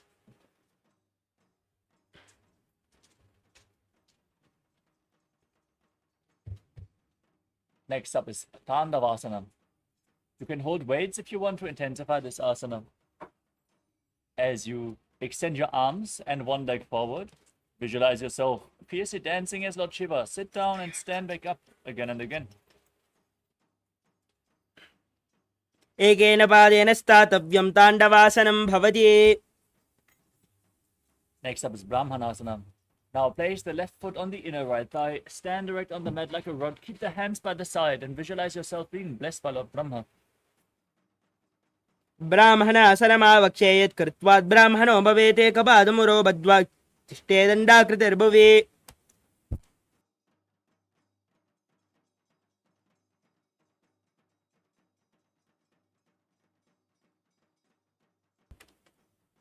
Next up is Garudasana 3. Now bring the left foot over and around the right knee, tuck the toes behind and keep your left arm below the right. Join your hands in Namaskara Mudra as you visualize yourself as Garuda. उत्तानकूर्मपीठं च संहस्गारुडमेव च वातायनं गोमुखं च भारद्वाजं त्रिविक्रमम्.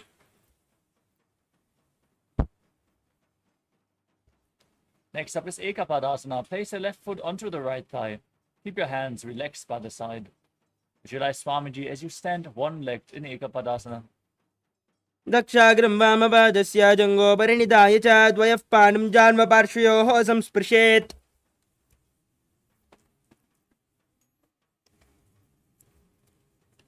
Next up is Dhruvasana, the poster posture. Now hold onto the left big toe and rotate quickly on the standing leg as you visualize yourself as the North Pole Star. एकेन हस्तेन दण्डरूपस्य एकस्य पादस्याग्रं धृत्वा. Next up is Trivikramasana, the 3 steps of Lord Vishnu. Now raise the left leg behind your neck and stand tall on the mat. You can hold on to a solid object for support as you visualize Lord Vishnu in your inner space. Perform the 3 steps by standing, sitting down, and standing back up.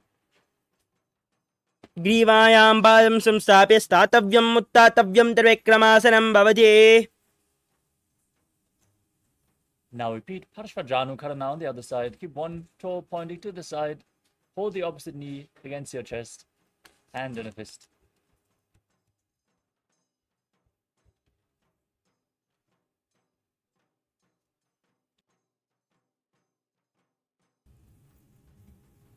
Next up is Tandavasana on the other side. Hold weights if you want to intensify this asana.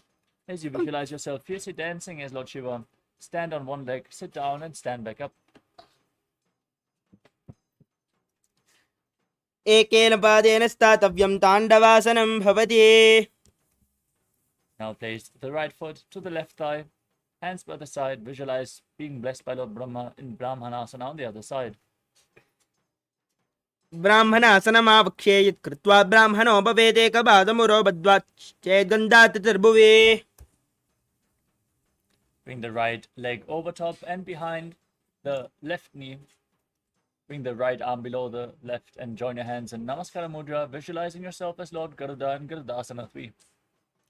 उत्तानकूर्मपीठं च संहस्गारुडमेव च वातायनं गोमुखं च भारद्वाजं त्रिविक्रमम्. Now place the right foot onto the left thigh, stand one-legged as you visualize Swamiji in Ekapadasana. दक्षाग्रं वामपादस्य जङ्घोपरिनिधाय च. Now repeat Dhruvasana, the pole-star posture. Hold onto the right big toe, rotate quickly on the standing leg. Visualize yourself as the North Pole Star. एकेन हस्तेन दण्डरूपस्य एकस्य पादस्याग्रं धृत्वा इतरपादलं भूमौ निधाय त्वरया ब्राह्मणं कर्तव्यं ध्रुवासनं भवति. Now bring the right leg behind your neck and stand up tall in Trivikramasana. As you visualize Lord Vishnu, perform the 3 steps of Lord Vishnu. Standing tall, then sitting down and standing back up. ग्रीवायां पादं संस्थाप्य. Now stand tall on the mat. Keep your heels together. Toes slightly pointing outwards. Arms slightly extended away from the body. Fingers pointing one by one in this natural posture. In Sammana Kakarana. As we get ready for the final 100 asanas of this sequence. Starting off with Gorak Anjali Asana. As you stand on the mat, start squatting down. Bring both hands underneath the legs and interlock your fingers. As you squat down all the way, bring the finger lock to your navel. Now, visualize the great sage Goraknath, founder of the Natha Yoga Hindu Sampradaya. As you breathe in Jivachala Kumbhaka, inhale deeply, hold your breath, and by the force of your will, move the prana freely within your body, upwards, downwards, throughout all your limbs.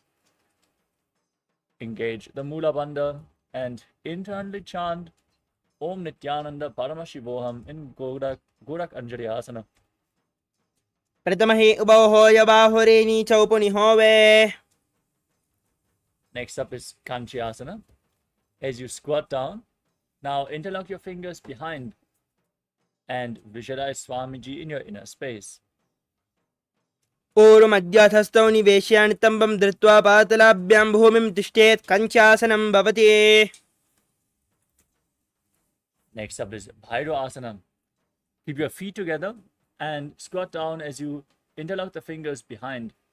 Gaze to your navel and visualize Bhagavan Kala Bhairava, the Lord of Time. दो पगा की ताल्य की माहिली कौर मिलावे पनापाने हो कडमडो वैसे. Next up is Varahasana. With your feet together, squat down all the way. Bring your hands behind your head in Anjali Mudra, fingers pointing downwards. Gaze to your nose and visualize yourself as Varaha, the boar avatar of Lord Vishnu. पगदली की माहिली कौर मिलावे पनापाने हो कडबे से.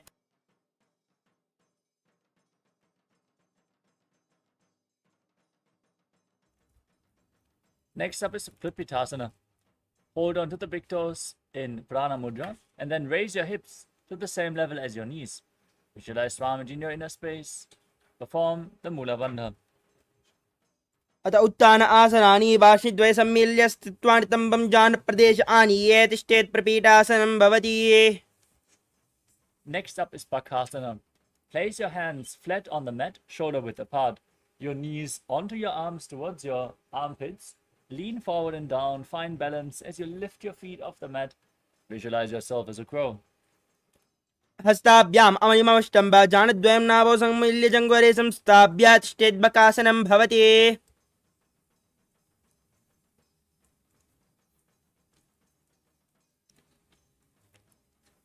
The next asana is Sushtanga Kapali Asana. Keep your hands flat on the mat.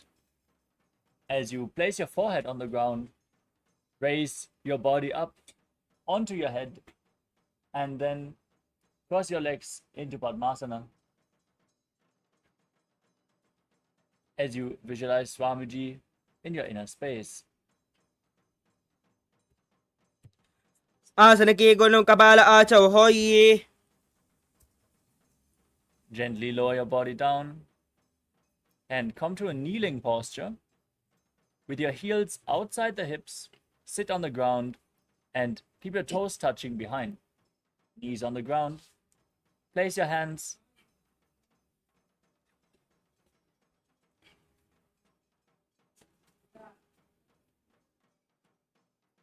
Visualize you are sitting in the secret seat with Paramashiva and Guru.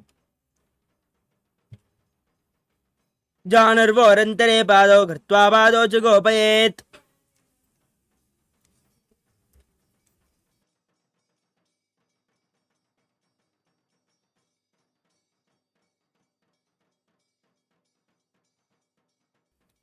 The next asana is Vrikshasana too.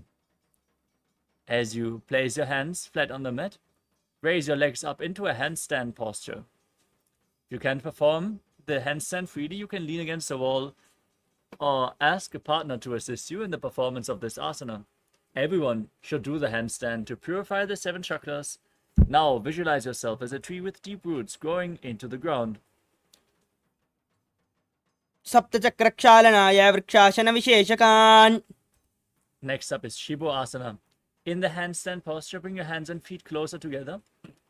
Gaze up towards your third eye and visualize Tejas, energy flowing towards your third eye, rejuvenating your body and bringing divine radiance to your being. दोवो पगजोई माही गुल्प मिलाए उबो हो ये दोवो हाथ संपुट करे. Now place your hands flat on the mat, shoulder width apart. Lower your body down from a plank position and push your body back up again and again as you visualize yourself as a fish in Matsyasana too. न्युब्जं शयनं कोर्परो पार्श्वभागायां मृड्वा कृत्य हस्तलाभ्याम् ओम् अवष्टभ्य वारं वारम् उड्डानं कुर्यात् मत्स्यासनं भवति.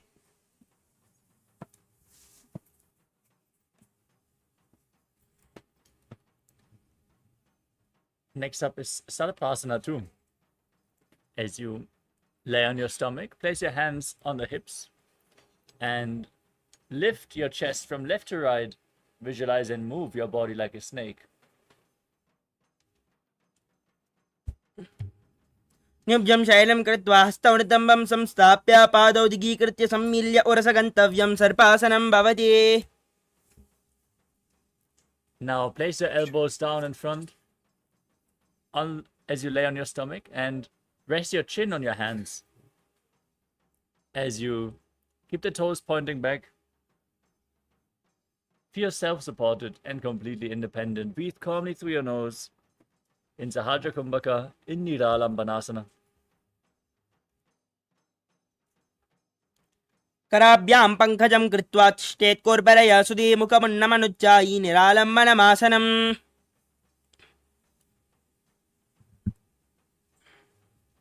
Next up is Chaturasana. As you lay on your stomach, place your hands flat on the mat in front, straighten your arms and bend your knees.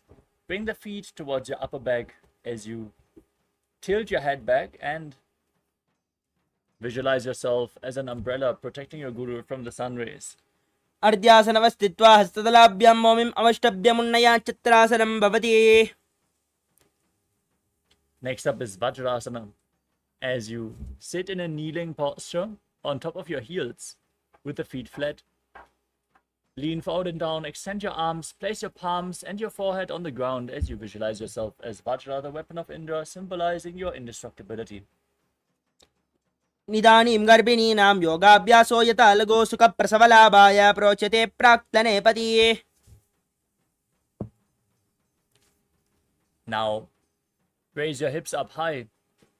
Enter into Gajasana as you alternate striking the ground with your hands, experiencing yourself as powerful as a ram in Meshasana.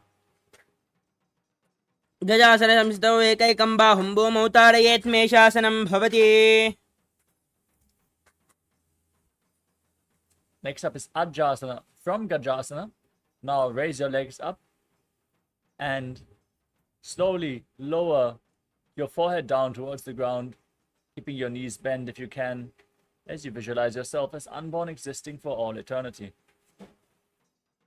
गजासनं संस्थौ पादद्वयं ममतराले कृत्या मस्तकेन भूमिं स्पृष्टा अजासनं भवति. Next up is Dhanantarasana. Sit in a kneeling posture, hold on to the big toes and pull the feet towards your perineum as both the feet point inwards. Place your hands on your thighs, gaze to your nose, and visualize Swamiji in your inner space as you breathe in Ujjayi Pranayama. Make an ocean-like sound with your mouth. पूर्वविधि परिहाता की काकसी शोभनाशरा मोड़ी पगा की अंगुली अग्रमेड़ू लगावे. Next up is the Angamotanam. As you interlace your fingers in front and then behind you, move your arms left, right, up, down, all directions. Give massage to various different joints and muscles of your body.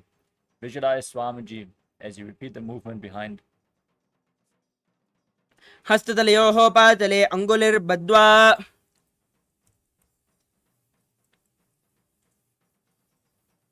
Next up is Garudasana form. Now sit on your heels in Vajrasana. Then turn your feet sideways, toes pointing outwards. Visualize yourself as Lord Garuda flying Lord Vishnu and Lakshmi on his back in Garudasana form. जंगोरुभ्यां दरां पीड्या सिर्कायो द्विजानुनो जानु परिक्करद्वन्द्वा गरुडासनमुच्यते. Next up is Ananda Mandirasana. As you sit with your legs folded back and the toes pointing backwards, open your knees wide. Place the front of your buttocks on the ground As you hold your ankles, gaze to your third eye, and visualize yourself residing in the blissful space of a temple. अथ वक्ष्ये वीरनाथ आनन्दमन्दिरासनं यत्कृत्वा अमरो धीरो भवत्येवेह साधकः. Next up is Mandukasana 2. Now keep your feet overlapping behind as you sit on your ankles and place your hands underneath the knees. Gaze to your nose as you visualize yourself as a frog and press your tongue up against the palate of your mouth in Manduki Mudra, visualizing yourself catching the nectar of immortality dripping from your Sahasrara chakra as you perform Uddiyana Bandha and Mula Bandha. पृष्ठं सम्पीड्य गुल्पाभ्यां जान्वङ्गे सफले आकृतिः हस्तौ पातले क्षिप्तो मण्डुकं पाददोषहृते. Next up is Narasimhasana. As you tuck your toes and sit on the raised heels with the knees on the ground, place your hands on the mat, fingers touching, the thumbs touching, and the fingers extended one by one. Gaze to your nose and visualize Narasimha, one of the 10 avatars of Mahavishnu. दोपनापानिहोय वेशे एडिमेलरगुडानि वेशे सुमशरीरनीकाढहरावे नासाग्रदृष्टिकोल्याभे. Next up is Bishtakasana. Stay seated on the raised heels with the toes tucked and cover your mouth and nose with both hands. Bring your thumbs underneath the teeth and close your mouth as you inhale through the right nostril and exhale through your mouth in Bishtaka Pranayama. Gaze to your nose and visualize yourself as Devi, victorious over all your fears. दोमगांगी एडी जो इगाडाफनं मामनपनिहोय. Next up is Makadasana. Now place your feet flat on the ground behind with the soles of the feet together. Sit down on the heels. Bend your elbows to bring your fingers towards your armpits. Imitate as if you are a monkey scratching itself as you gaze to your third eye and visualize yourself as a playful monkey in Makadasana. दोवभगतले सम्बुड आने तिनके पिष्टि भूमि परिडाने. Next up is Vajrasangarasana. Now tuck your toes and keep the soles of the feet together as you raise your knees off the mat. Sit on the heels and hold on to opposite elbows behind your back as you embody diamond-like strength for yourself and your Sangha, your spiritual community. Gaze at the tip of your nose. प्रथमपनापानिहोय वेशे दोवेरिगूडानि वेशे गोडा उबारागे तीरा आडे वायु पसारे धीरा. Next up is Kanjanasana. Now sit with crossed heels on top of the heels, knees on the ground. Place your palms flat on the mat next to your body. Gaze to your nose and visualize perfect health beyond any and all physical or mental ailments as you perform Uddiyana Bandha and Mula Bandha. कञ्जनासनमावक्ष्ये यत् कृत्वा सुस्थिरो भवेत् पृष्ठे पादद्वयं बद्ध्वा हस्तो भौमं प्रधारयेत्. We move on to Kurmasana. Maintain the same posture. Place your hands on the knees and make your upper body and neck stiff like the shell of a turtle. Gaze to your nose and visualize a turtle with a stable body and mind to live for centuries. गुल्बौद्धवृषणस्यादौ विक्रमेण समाहितौ ऋजुकाय शिरोग्रीवं कूर्मासनमिति ऋतम्. Next up is Yogasana. Maintain the same posture, hands on the knees, gaze to your nose, but relax your upper back and neck. Visualize Swamiji in your inner space in Yogasana. गोडं नियम्य गल्पाभ्यां विक्रमेण समाहितः योगासनं भवेदेति इति योगविदो विदुः. Next up is Vijyogasana. Now stand on your knees and cross your feet behind. Place your feet at opposite knees as you hold on to your calves with your fingers inside and the thumbs outside. Gaze to your third eye. Visualize a space of eternal oneness, Advaita, with your Guru. घोड़ां वामनो उभौ यी घोड़ा आधारा के दो रजपाद की पानी रहा वे पनौ वाम घोड़ा दिग्लियावे. Next up is Ushrasana 2. As you keep the feet flat in a kneeling posture, hold on to your ankles and lean backwards. Tilt your head back, open up your chest as you visualize yourself as a camel. मेरुदण्डग्रन्थिदाढ्यः संविपातैः उपमान् कपोतोश्वासनाभ्यासं कुर्यान्मित हितासनः. From the same posture, keep your feet and knees together. Hold on to the soles of your feet with your hands as you lean back. Place your elbows and then the back of your head on the mat. Experience yourself as a lotus blooming and gaze to your nose in Jatyasana too. दोवेरि संबुडकरे Sole मूलद्वारि दरिदरे पनापानि hooked करबेसे दोवेरि गोडा निवेसे. The next asana is Viratasana. Now, from the kneeling posture, lean back, place your back on the ground and raise back up again and again. You can use the support of your hands if needed, as you gaze to your nose and visualize the healing and liberation of all causal, subtle forms of your body. जङ्गाप्ति भूमो निधाय जङ्गोदरयोः ओरणि संस्थाप्य पृष्ठिवं सम्मारम्भारं स्पृशेत् विराटासनं भवति. Next up is Kapotasana. From this kneeling posture, now lean back, bring your head down to the mat, bring your arms over top of the shoulder and hold on to your feet as you place your forearms on the ground and your head in between the feet if you can, visualizing yourself as a beautiful dove. मेरुदण्डग्रन्थिदाढ्यः संविपातेषु उपमान् कपोतोश्वासनाभ्यासं कुर्यान्मित हितासनः. Now rise up onto your knees, tuck the toes, and hold on to opposite elbows in Vadasana. Now breathe in Ujjayi Pranayama as you enter the boon-fulfilling posture. Receive your boon from Paramashiva. Visualize Paramashiva in your inner space. Gaze to your nose and internally chant Om Nithyananda Paramashivoham in Vadasana. जानुने भौमौ संस्थाप्य हस्ताभ्यां बाहु परस्परं सरलं तिष्ठेत् वरासनं भवति. Now sit down on the raised heels and place your forearms on the ground in front of you as you rest your head on your hands and visualize yourself as Varaha, the boar avatar of Lord Vishnu in Varahasana too. सूर्यं चन्द्रं वेदनानि कथयन्ते कुर्परौ भौमौ स्थापयित्वा.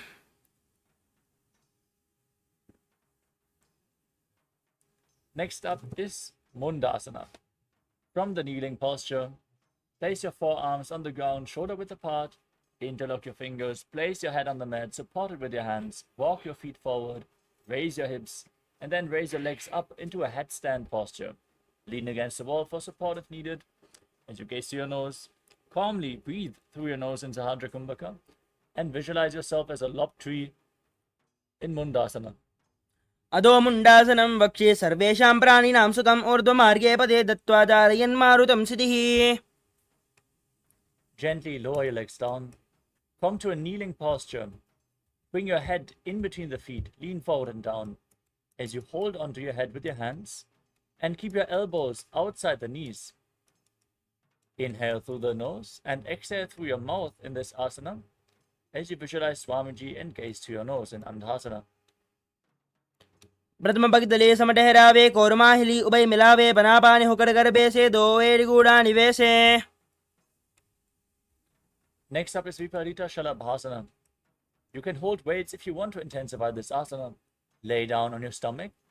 Extend your legs back and your arms up above your head as you lift your legs, arms and chest off the mat and hold, visualizing yourself as a locust. शलभासन भेदाश्च नाथभेरुण्ड नामके. Next up is Kapalasana. Now place your hands next to your hips and your forehead on the ground as you raise your feet off the mat. Visualize yourself as a skull representing the mind with purified thoughts and the strong will to attain enlightenment in Kapalasana, the skull posture. कपालं भूमौ निधाय ऊर्ध्वं पादौ नयेत् कपालासनं भवति. Next up is Akasha Kapotasana. With your arms flat on the mat, raise your hips up and bring your legs over top of your head. Place the feet down on the mat in front of you if you can, as you visualize yourself as a free and open dove.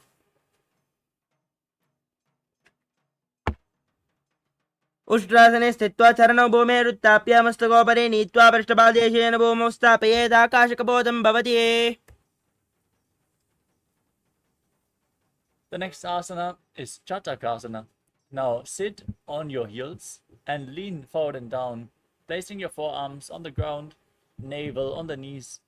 Visualize yourself as a sparrow as you breathe calmly through your nose. कुर्परापर्यन्तौ हस्तौ धरामवष्टिभ्य जानुनी नाभो सङ्कुच्य तिष्ठेतं चरकासनं भवति. Next up is Vrishchikasana 2. With your forearms on the ground, raise your hips and kick your legs up over top of your head. Place your feet on the head if you can. Bend your back as you visualize yourself as a scorpion. व्यश्चीव पुच्छप्रतिमाङ्घ्रिपार्ष्णीं धृत्वा शुशीर्षे च मुखं विदार्य कौ यत्रेति सन्तिष्ठति साधकस्त्वं विशावहं वृश्चिकसंयमासनम्.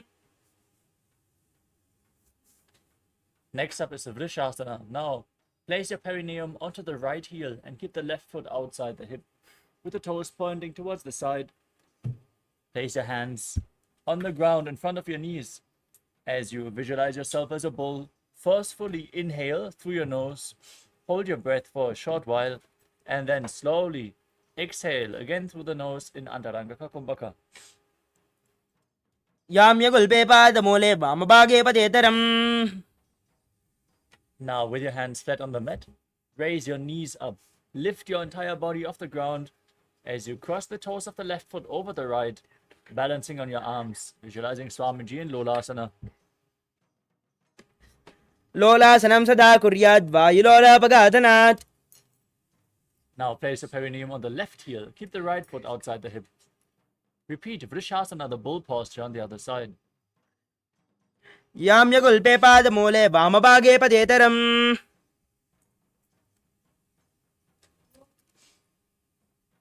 The next asana is Balagunasana. Now tuck the toes of the left foot and sit on the raised left heel as you place the right foot on the mat.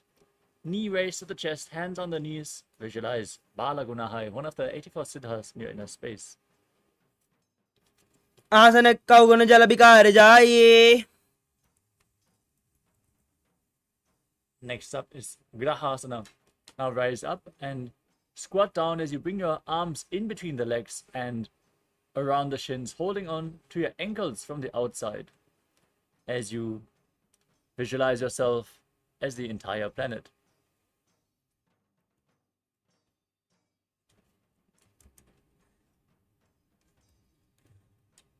पादले भूमौ संस्थाप्य. Now repeat Balagunahai on the other side. आसन कौगुण जल विकार जायि.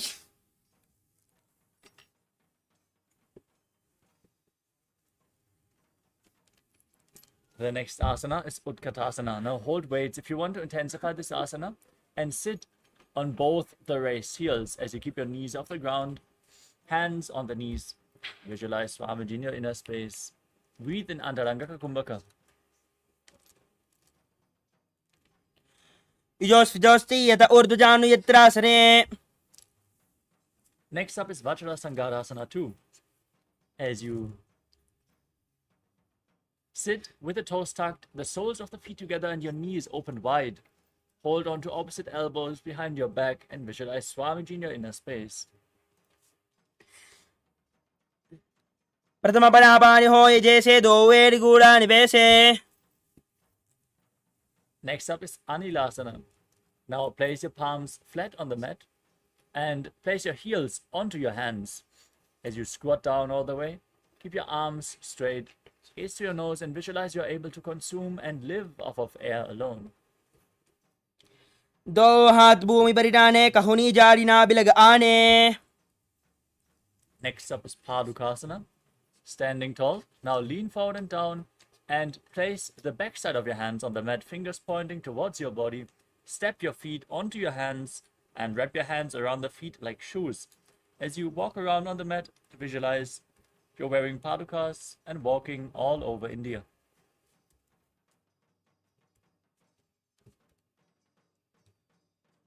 हस्ततले पादतले कृत्वा तिष्ठेत् गच्छेत् पादुकासनं भवति. From Padukasana, place your hands flat on the mat in front of you and kick your legs up again and again, letting them fall back down as you visualize yourself as a rooster. हस्ततले भूमौ कृत्वा पातले च ऊर्ध्वं मुण्डानं कृत्वा भूमौ पतेत् इत्थं पुनः पुनः कुर्यात् कुक्कुटोद्धानं भवति. Next up is Viparita Nrityasana. With your hands flat on the mat, kick your legs up into a handstand and then move around on two hands, dancing as you feel yourself become free of all inhibitions. हस्ततलाभ्यां भूमिम् अवष्टभ्य ऊर्ध्वपादाग्रे कुर्वन् हस्ततलाभ्यां नर्तनं कर्तव्यं विपरीतनृत्यं भवति.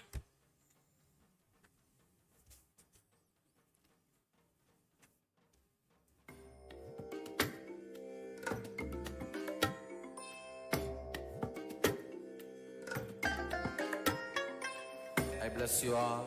Let you all open all your three eyes and manifest the powers of Mahā Sadashiva. Om Nithyananda Paramashivoham. Om Nithyananda Paramashivoham. Om Nithyananda Paramashivoham. Om Nithyananda Paramashivoham. Sorry for the technical glitch. Let us now move on to the next asana of the sequence, Kunjarasana. Stand with your feet separated and place the palm of one hand down on the mat as you hold your head with the other hand. Visualize Swamiji in your inner space and breathe calmly through your nose in Sahadra Kumbhaka. अथ वक्ष्ये महादेव कुञ्जरासनमुत्तमं करेणैकेन पादाभ्यां भूमौ तिष्ठेत् शिरः करः. Now place the other hand on the mat, hold your head. With your opposite hand, repeat Kunjarasana. अथ वक्ष्ये महादेव कुञ्जरासनमुत्तमं करेणैकेन पादाभ्यां भूमौ तिष्ठेत् शिरः करः. Next up is Kalambasana. Now squat down all the way, hold your ankles with your hands, and then raise your feet off the mat. Visualize yourself as a Kadamba tree, a pious tree that promotes a long life. पार्ष्णिभ्यां भूमिम् अवष्टभ्य हस्तद्वयेन गुल्पा धृत्वा तिष्ठेत् कादम्ब भवति.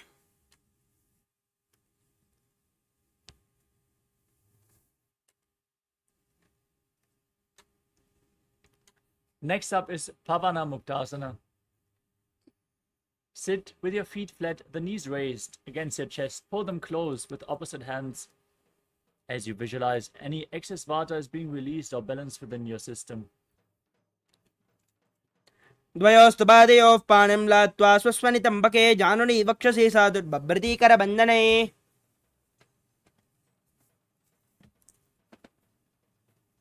Next up is Chakrasana. Now bring the left leg behind your neck. Extend the right leg forward. As you place your hands on the mat next to your body, gaze up to your third eye. Raise your body up off the mat and visualize yourself as a powerful source of energy. पूर्वदानं च दुष्पादं पीतं वज्रासनं तथा चकोरक्रौञ्च शलभभुजङ्गमपि वृश्चिकम्. Next up is Dhanurasana 2. Keeping one leg extended, hold onto the big toes of both the feet with the respective hands in Prana Mudra. Then pull the bent knee towards your ear as you visualize yourself as a bow. पादाङ्गुष्टौ पाणिभ्यां गृहीत्वा शरवणावधि धनुराकर्षकाकृष्टं धनुरासनमीरितम्. Next up is Ashtavakrasana. Now, bring the left leg over top of the left shoulder, hook the right foot over the left foot, then extend both legs out to the side as you lean forward, find balance, lift your body off the mat, and visualize yourself as a flying crane. वासिष्ठमतकौण्डिन्यं मूर्ध कुक्कुटमेव च.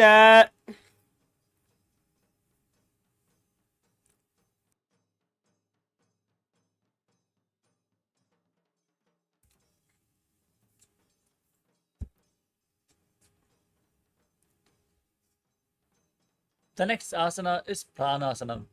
Now place the right foot onto the left thigh and the left foot flat on the mat. Bring your shoulder beneath the raised leg. Push the other knee down as you gaze to your third eye and visualize you're immortal, able to exist solely from prana. एतत् प्रभेदं वक्ष्यामि करोति यस्य चामरः एकपादमुरो बद्ध्वा स्कन्धेऽन्यपादरक्षणम्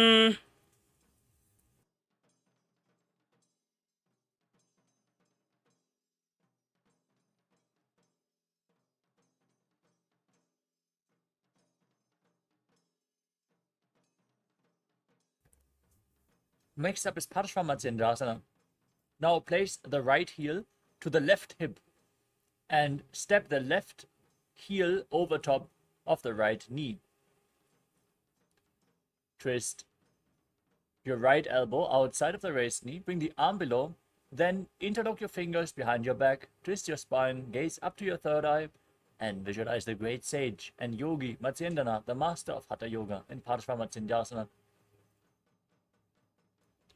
वामोर्मूलार्पितदक्षपादो जान्वोर्बहिर्वेष्टितदक्षदोष्णा प्रगृह्य तिष्ठेत् परिवर्तिताङ्गः श्रीमत्स्यनाथोदितमासनं स्यात्. Now bring the other leg behind your neck as you repeat Chakrasana on the other side. Lift your entire body up. Visualize yourself as a powerful source of energy.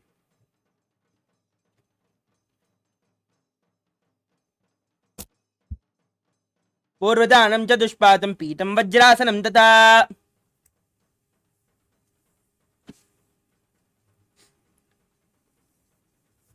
Now repeat Dhanurasana 2. Pull the other foot towards your ear as you visualize yourself as a bow. पादाङ्गुष्ठौ दुबाणिभ्यां गृहीत्वा श्रवणावये धनुराकर्षकाकृष्टं धनुरासनमीरितम्.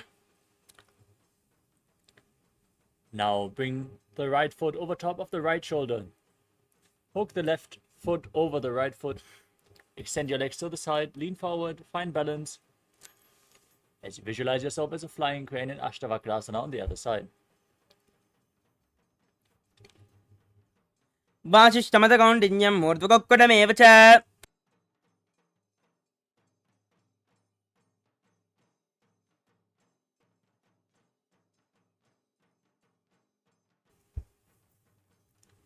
Next up is Pranasana on the other side. Now place the left foot onto the right thigh and bring your shoulder beneath the raised knee as you visualize that you are immortal and able to exist solely from prana.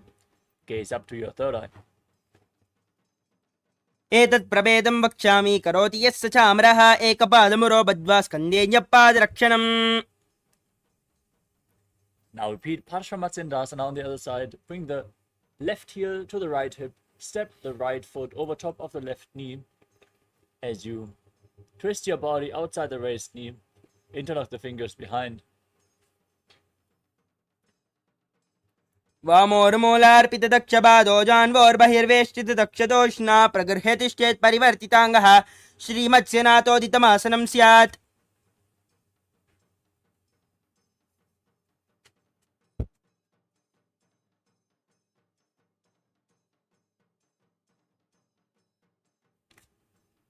The next asana is Ardha Paschimottanasana.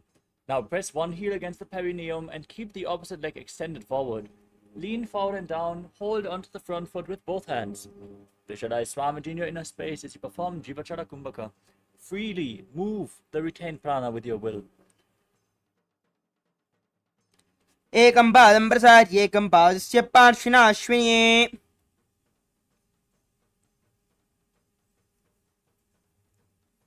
Next up is Kranchasana. Now keep the right foot outside the hip. Place the top of the right foot on the mat as you hold onto the left foot and extend it up in front of your face, keeping the knees straight and visualizing yourself as a crane, Krancha. वासिष्ठमतकौण्डिन्यं मूर्ध्वकोक्कुटमेव च अष्टावक्रमतोत्थानं मयूरं सेतुबन्धनम्.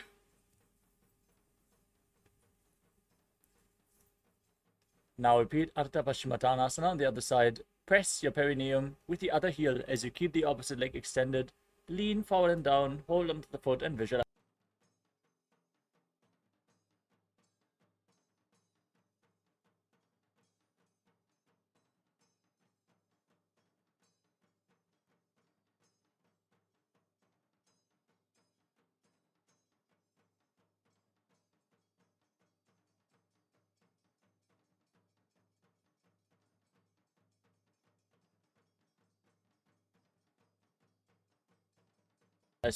Lean forward and down, hold onto the foot and visualize.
Nithyananda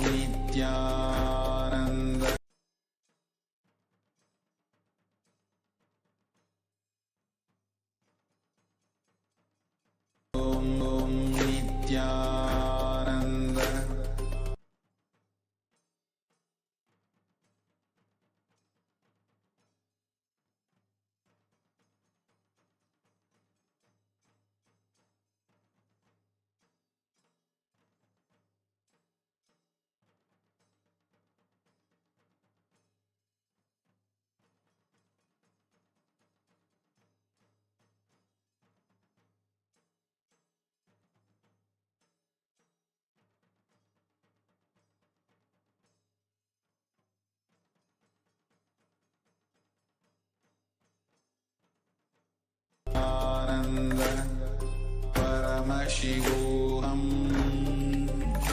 Om Nithyananda Paramashivoham Om Nithyananda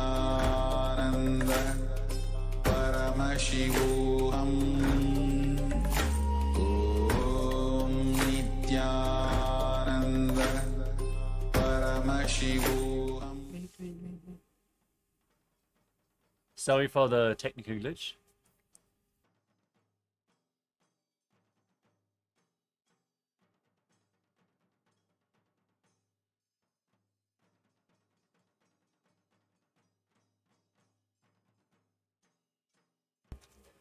Sorry for the technical glitch. I hope we are audible now. So let us continue with the next asana of the sequence, which is Crown Chasana. Now keep the left foot outside the hip and hold on to the right foot as you extend it up in front of your face, visualizing yourself as a crane. वासिष्ठमदकौण्डिन्यम् ऊर्ध्वगोक्कुटमेव च. Next up is Swastikasana. Now sit in a cross-legged posture with your feet in between the thighs and calves. Place your hands on the knees, gaze to your nose, and visualize a swastika in your inner space. जानर्वोरन्तरे सम्यक् कृत्वा पातले उभयर्जुकाय समासीन स्वस्तिकं तत् प्रचक्षते. Next up is Gorakshasana. As you maintain the same posture, cover your heels with your hands. Tuck your chin to the chest, gaze to your nose, and visualize the great sage Goraknath, the founder of the Natha Yoga Hindu Sampradaya in Gorakshasana. जानर्वोरन्तरे पादौ उत्तानौ व्यक्तसंस्थौ. Next up is Bhagasana 2. Now press your left heel against the perineum and place the right foot onto the left thigh. Gaze to your third eye. Visualize Swamiji meditate on the Enlightened One.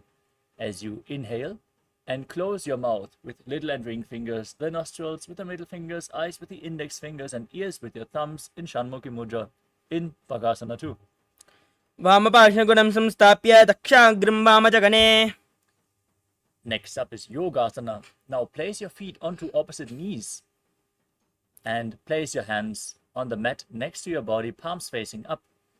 Gaze to your nose and visualize Swamiji in your inner space as you roll up your tongue, stick it out, and inhale through the rolled up tongue in Kakachanchu Kumbhaka, performing Yogasana 2. उत्तानौ चरणौ कृत्वा संस्थाप्योपरि जाननौ वासनोपरि संस्थाप्य चोत्तानं करयुग्मकम्. Next up is Urdhva Kukutasana. Maintain your feet in Padmasana. Place your palms on the ground next to your body and lift your body off the ground, balancing on your arms, visualizing yourself as a rooster in Urdhva Kukutasana. वासिष्ठमदकौण्डिन्यम् ऊर्ध्वगोक्कुटमेव च. Next up is Siddha Haratali Asana. Bring your arms in between the legs. Place your palms on the mat. Stay seated on the mat. Don't lift your body up. Gaze to your nose. Visualize Swamiji in your inner space. Breathe in Kakachanchu Kumbhaka. प्रथमपद्मासनकोदरे हस्ततो गोडासन्धिधरे. Next up is Hamsasana. From the same posture, now push your hands into the mat. Lift your body up and visualize yourself as an elegant swan. कुक्कुडासनमन्दस्थं कराभ्यां धृतकन्दरम्. Now, with your hands in between the legs, push them all the way through the legs. Maintain Padmasana. As you lean forward and interlock your fingers behind your body in Parusha Mudra, placing your forehead on the ground, visualizing yourself as Lord Shiva's bow in Karmukasana. कर्मुकासनमाक्षित्य उदरे पूरयेच्छुकं प्रथमपद्मासनकोकरे हस्ततो गोडासन्धिधरे. Next up is Kurmasana 2. Sit in Padmasana. Bring your arms in between the legs and bend your elbows to reach for your shoulders. Now, visualize yourself as a turtle with a stable body and mind to live for hundreds of years in Kurmasana 2. Swami जंगपर दक्षिणपावा दहिनी जंगपर वामल्यावे. Now, tuck your chin to the chest, gaze to your nose, and rejoice, knowing you're sitting in Shiva's secret knot posture, Granthi Bhedasana. अथ वक्षे नीलकण्ठ ग्रन्थिभेदासनं शुभम्. Now roll onto your back, keep holding onto the shoulders, gaze to your nose, and embody a turtle laying on its back in Uttara Kurmasana. कुक्कुडासनमन्दस्थं कराभ्यां धृतकन्दरम्. Now sit back up into Padmasana. Place your hands in between the legs, one palm on the ground. Hold the wrist of that hand as you lift your body up on one arm, visualizing yourself as a rooster in Pangu Kukkutasana. कुक्कुडासनमच्चित्वा एकेन हस्तेन अन्यस्य. Now place the other palm on the ground, lift your body up, visualize yourself as a rooster. Repeat Pangu Kukkutasana. कुक्कुडासनमच्चित्वा एकेन हस्तेन अन्यस्य. Now sit in Padmasana and rest your elbows on the toes as you interlock your fingers and place your chin on the fingers, pressing your thumbs against the throat, visualizing you have gone beyond all greed and covetous in Gridasana. जानर्वोरन्दरे पादौ उत्तानौ व्यक्तसंस्थौ. Sit in Padmasana. Place one hand over the other, palms facing up in your lap. Engage all three bandhas. Gaze to your nose and visualize Swamiji in Padmasana 3. उत्तानौ चरणौ विधाय विजिवच्छक्तिस्तव्यो गिरात् Place your hands on the knees. Engage the Mula Bandha. Visualize Paramashiva and gaze to your nose in Padmasana 4. एतत् प्रभेदं वक्ष्यामि करोति यस्य च अमरः Hold on to the big toe of one foot in Prana Mudra and move it round and round. Visualize yourself as Paramashiva's bow in Karmakasana 2 as you repeat the movement on the other side. अथ वक्ष्ये महादेव योगपूरकरक्षणात् कृत्वा पद्मासनं पाद अङ्गुष्ठजङ्घयोः स्थितम् Now cross your arms behind your back and hold on to the big toes in Prana Mudra. Gaze to your nose. Engage all three bandhas. Visualize yourself as Paramashiva's bow in Karmakasana 3 as you keep breathing in Kakachanchu Kumbhaka.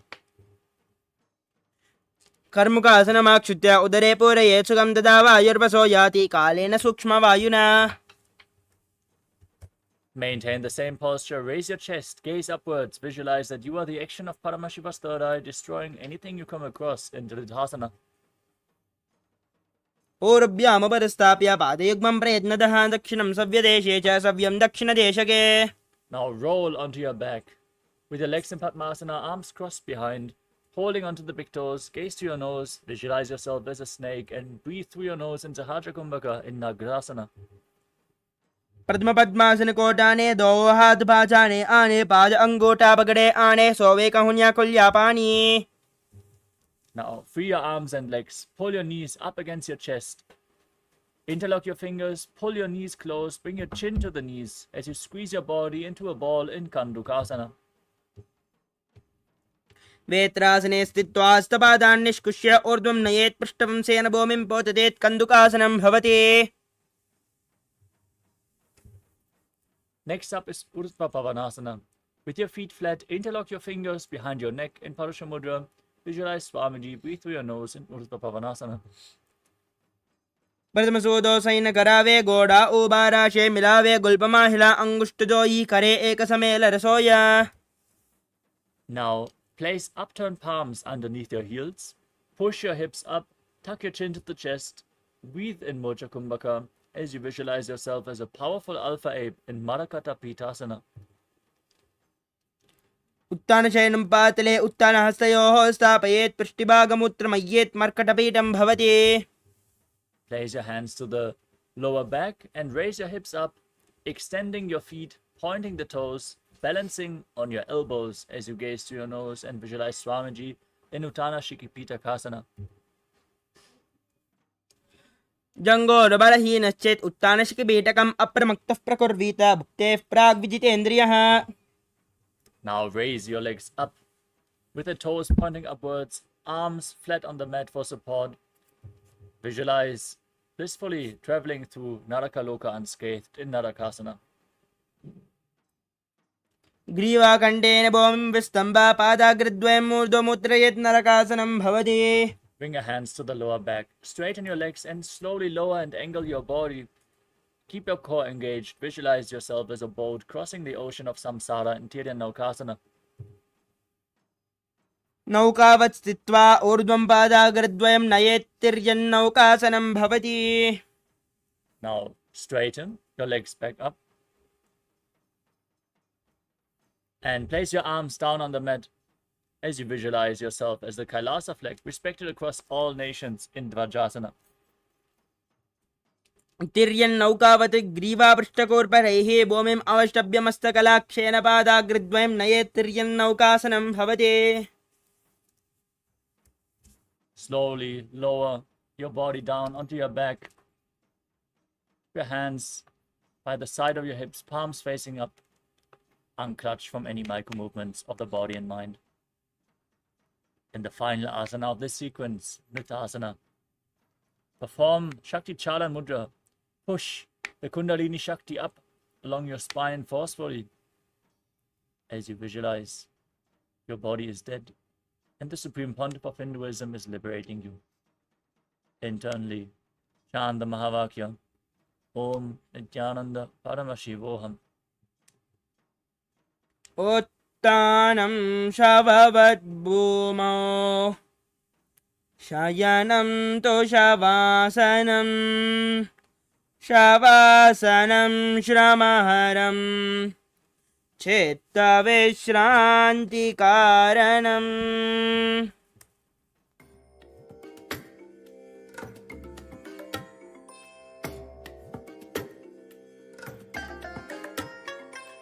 I bless you all. Let you all open all your three eyes and manifest the powers of Mahā Sadashiva. Om Nithyananda Paramashivoham. Om Nithyananda Paramashivoham. Om Nithyananda Paramashivoham.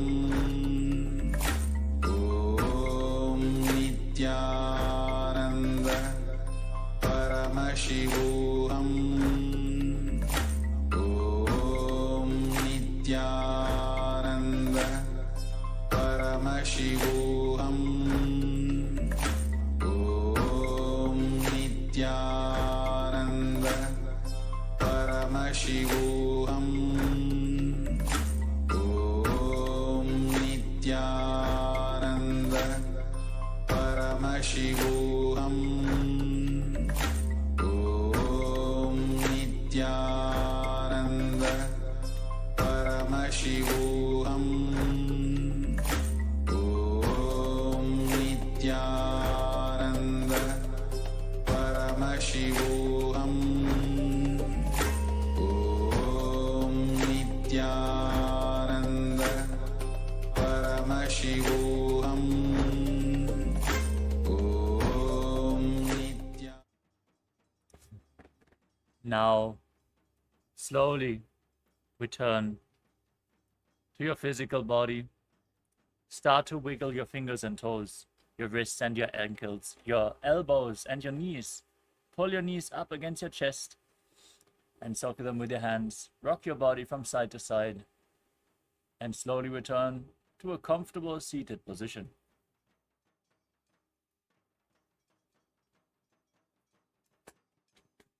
Congratulations, you completed the Dvitiya Vinyasa Krama, all 308 asanas of the sequence. We are now going to move on to the power manifestation session, so stay tuned. Manifest the Shaktis of Paramashiva. As we conclude this session, sit straight with your head, neck and spine in a straight line. Join your hands in Namaskara Mudra in front of your heart center. Close your eyes, take a deep breath, visualize Swamiji as we chant the Purna mantra. Om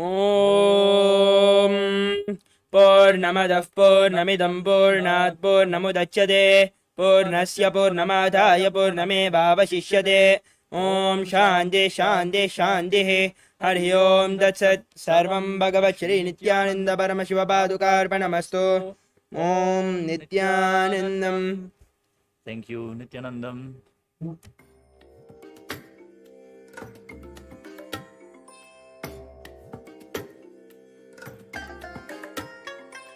I bless you all. Let you all open all your three eyes and manifest the powers of Mahā Sadashiva. Om Nithyananda Paramashivoham. Om Nithyananda Paramashivoham. Om Nithyananda Paramashivoham. Om Nithyananda Paramashivoham. Om Nithyananda Paramashivoham. Om Nithyananda Paramashivoham. Om Nithyananda Paramashivoham. Om Nithyananda Paramashivoham.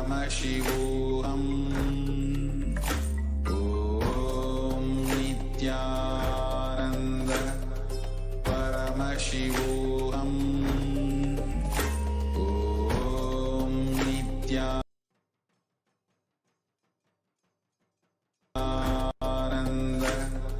Paramashivoham. Om Nithyananda Paramashivoham. Om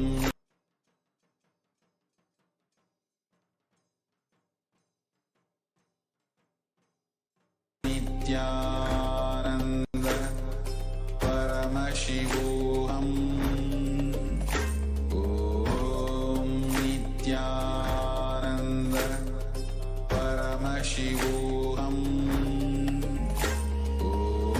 Om Nithyananda Paramashivoham.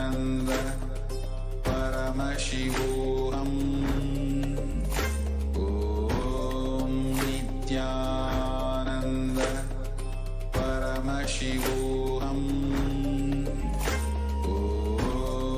Nithyananda Paramashivoham. Om Nithyananda Paramashivoham. Om Nithyananda Paramashivoham. Om Nithyananda Paramashivoham. Om Nithyananda Paramashivoham.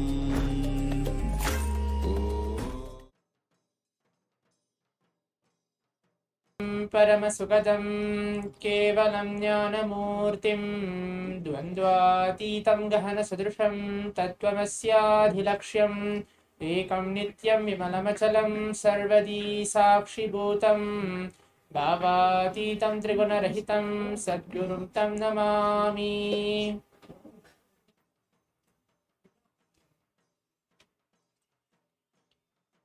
Nithyananda, I welcome each one of you for this exciting power manifestation session on today's final day, the day 21 of this season for Paramashivoham. At today's auspicious day of Vijayadashami, celebrating the Navaratri celebrations. As now the Pradama Vinyasa Krama and the Dvitiya Vinyasa Krama, the complete 308 asana sequence, directly blessed by the Supreme Pontiff of Hinduism, has been completed. Let us all enter to the power manifestation. In today's power manifestation, we're going to manifest the power of third eye, ability to read and see with your eyes completely blindfolded. Now requesting all the participants to please bring your eye bands, pen and paper, please be seated. If you don't have an eye band, something to blindfold yourself, something to close your eyes, either a cloth or any eye band, just to keep your eyes closed so that there's no kind of any light or you're not able to see anything from the side. Please take a few moments to bring your eye bands, pen and paper, please be seated.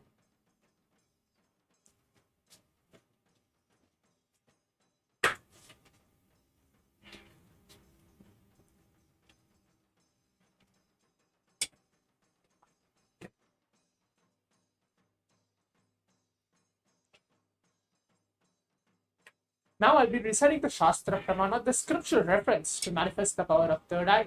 How this science of power manifestation is directly revealed by Bhagavan Paramashiva himself from the Vedas and Agamas. Kapalantarmano nyasya tishthanmiditalochanaha kramena manaso dhadyad lakshayed lakshamuttamam. The translation goes, by fixing the mind on inner space within the crown center and sitting stably without any movement, having your eyes closed in succession, by the stability of the mind and inner space, through the power of the third eye, one directly sees the ultimate goal, Lakshya, by having vision beyond the sight that reveals any object or place, attaining the space of oneness with the source, Paramashiva, Swamiji himself.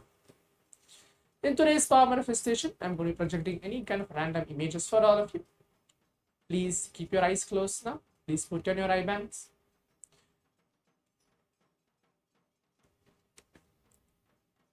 The only powerful condition which you need to hold inside yourself is you are Paramashiva. Whatever is happening inside you, within your own inner space or around you, everything is Paramashiva, everything is auspicious.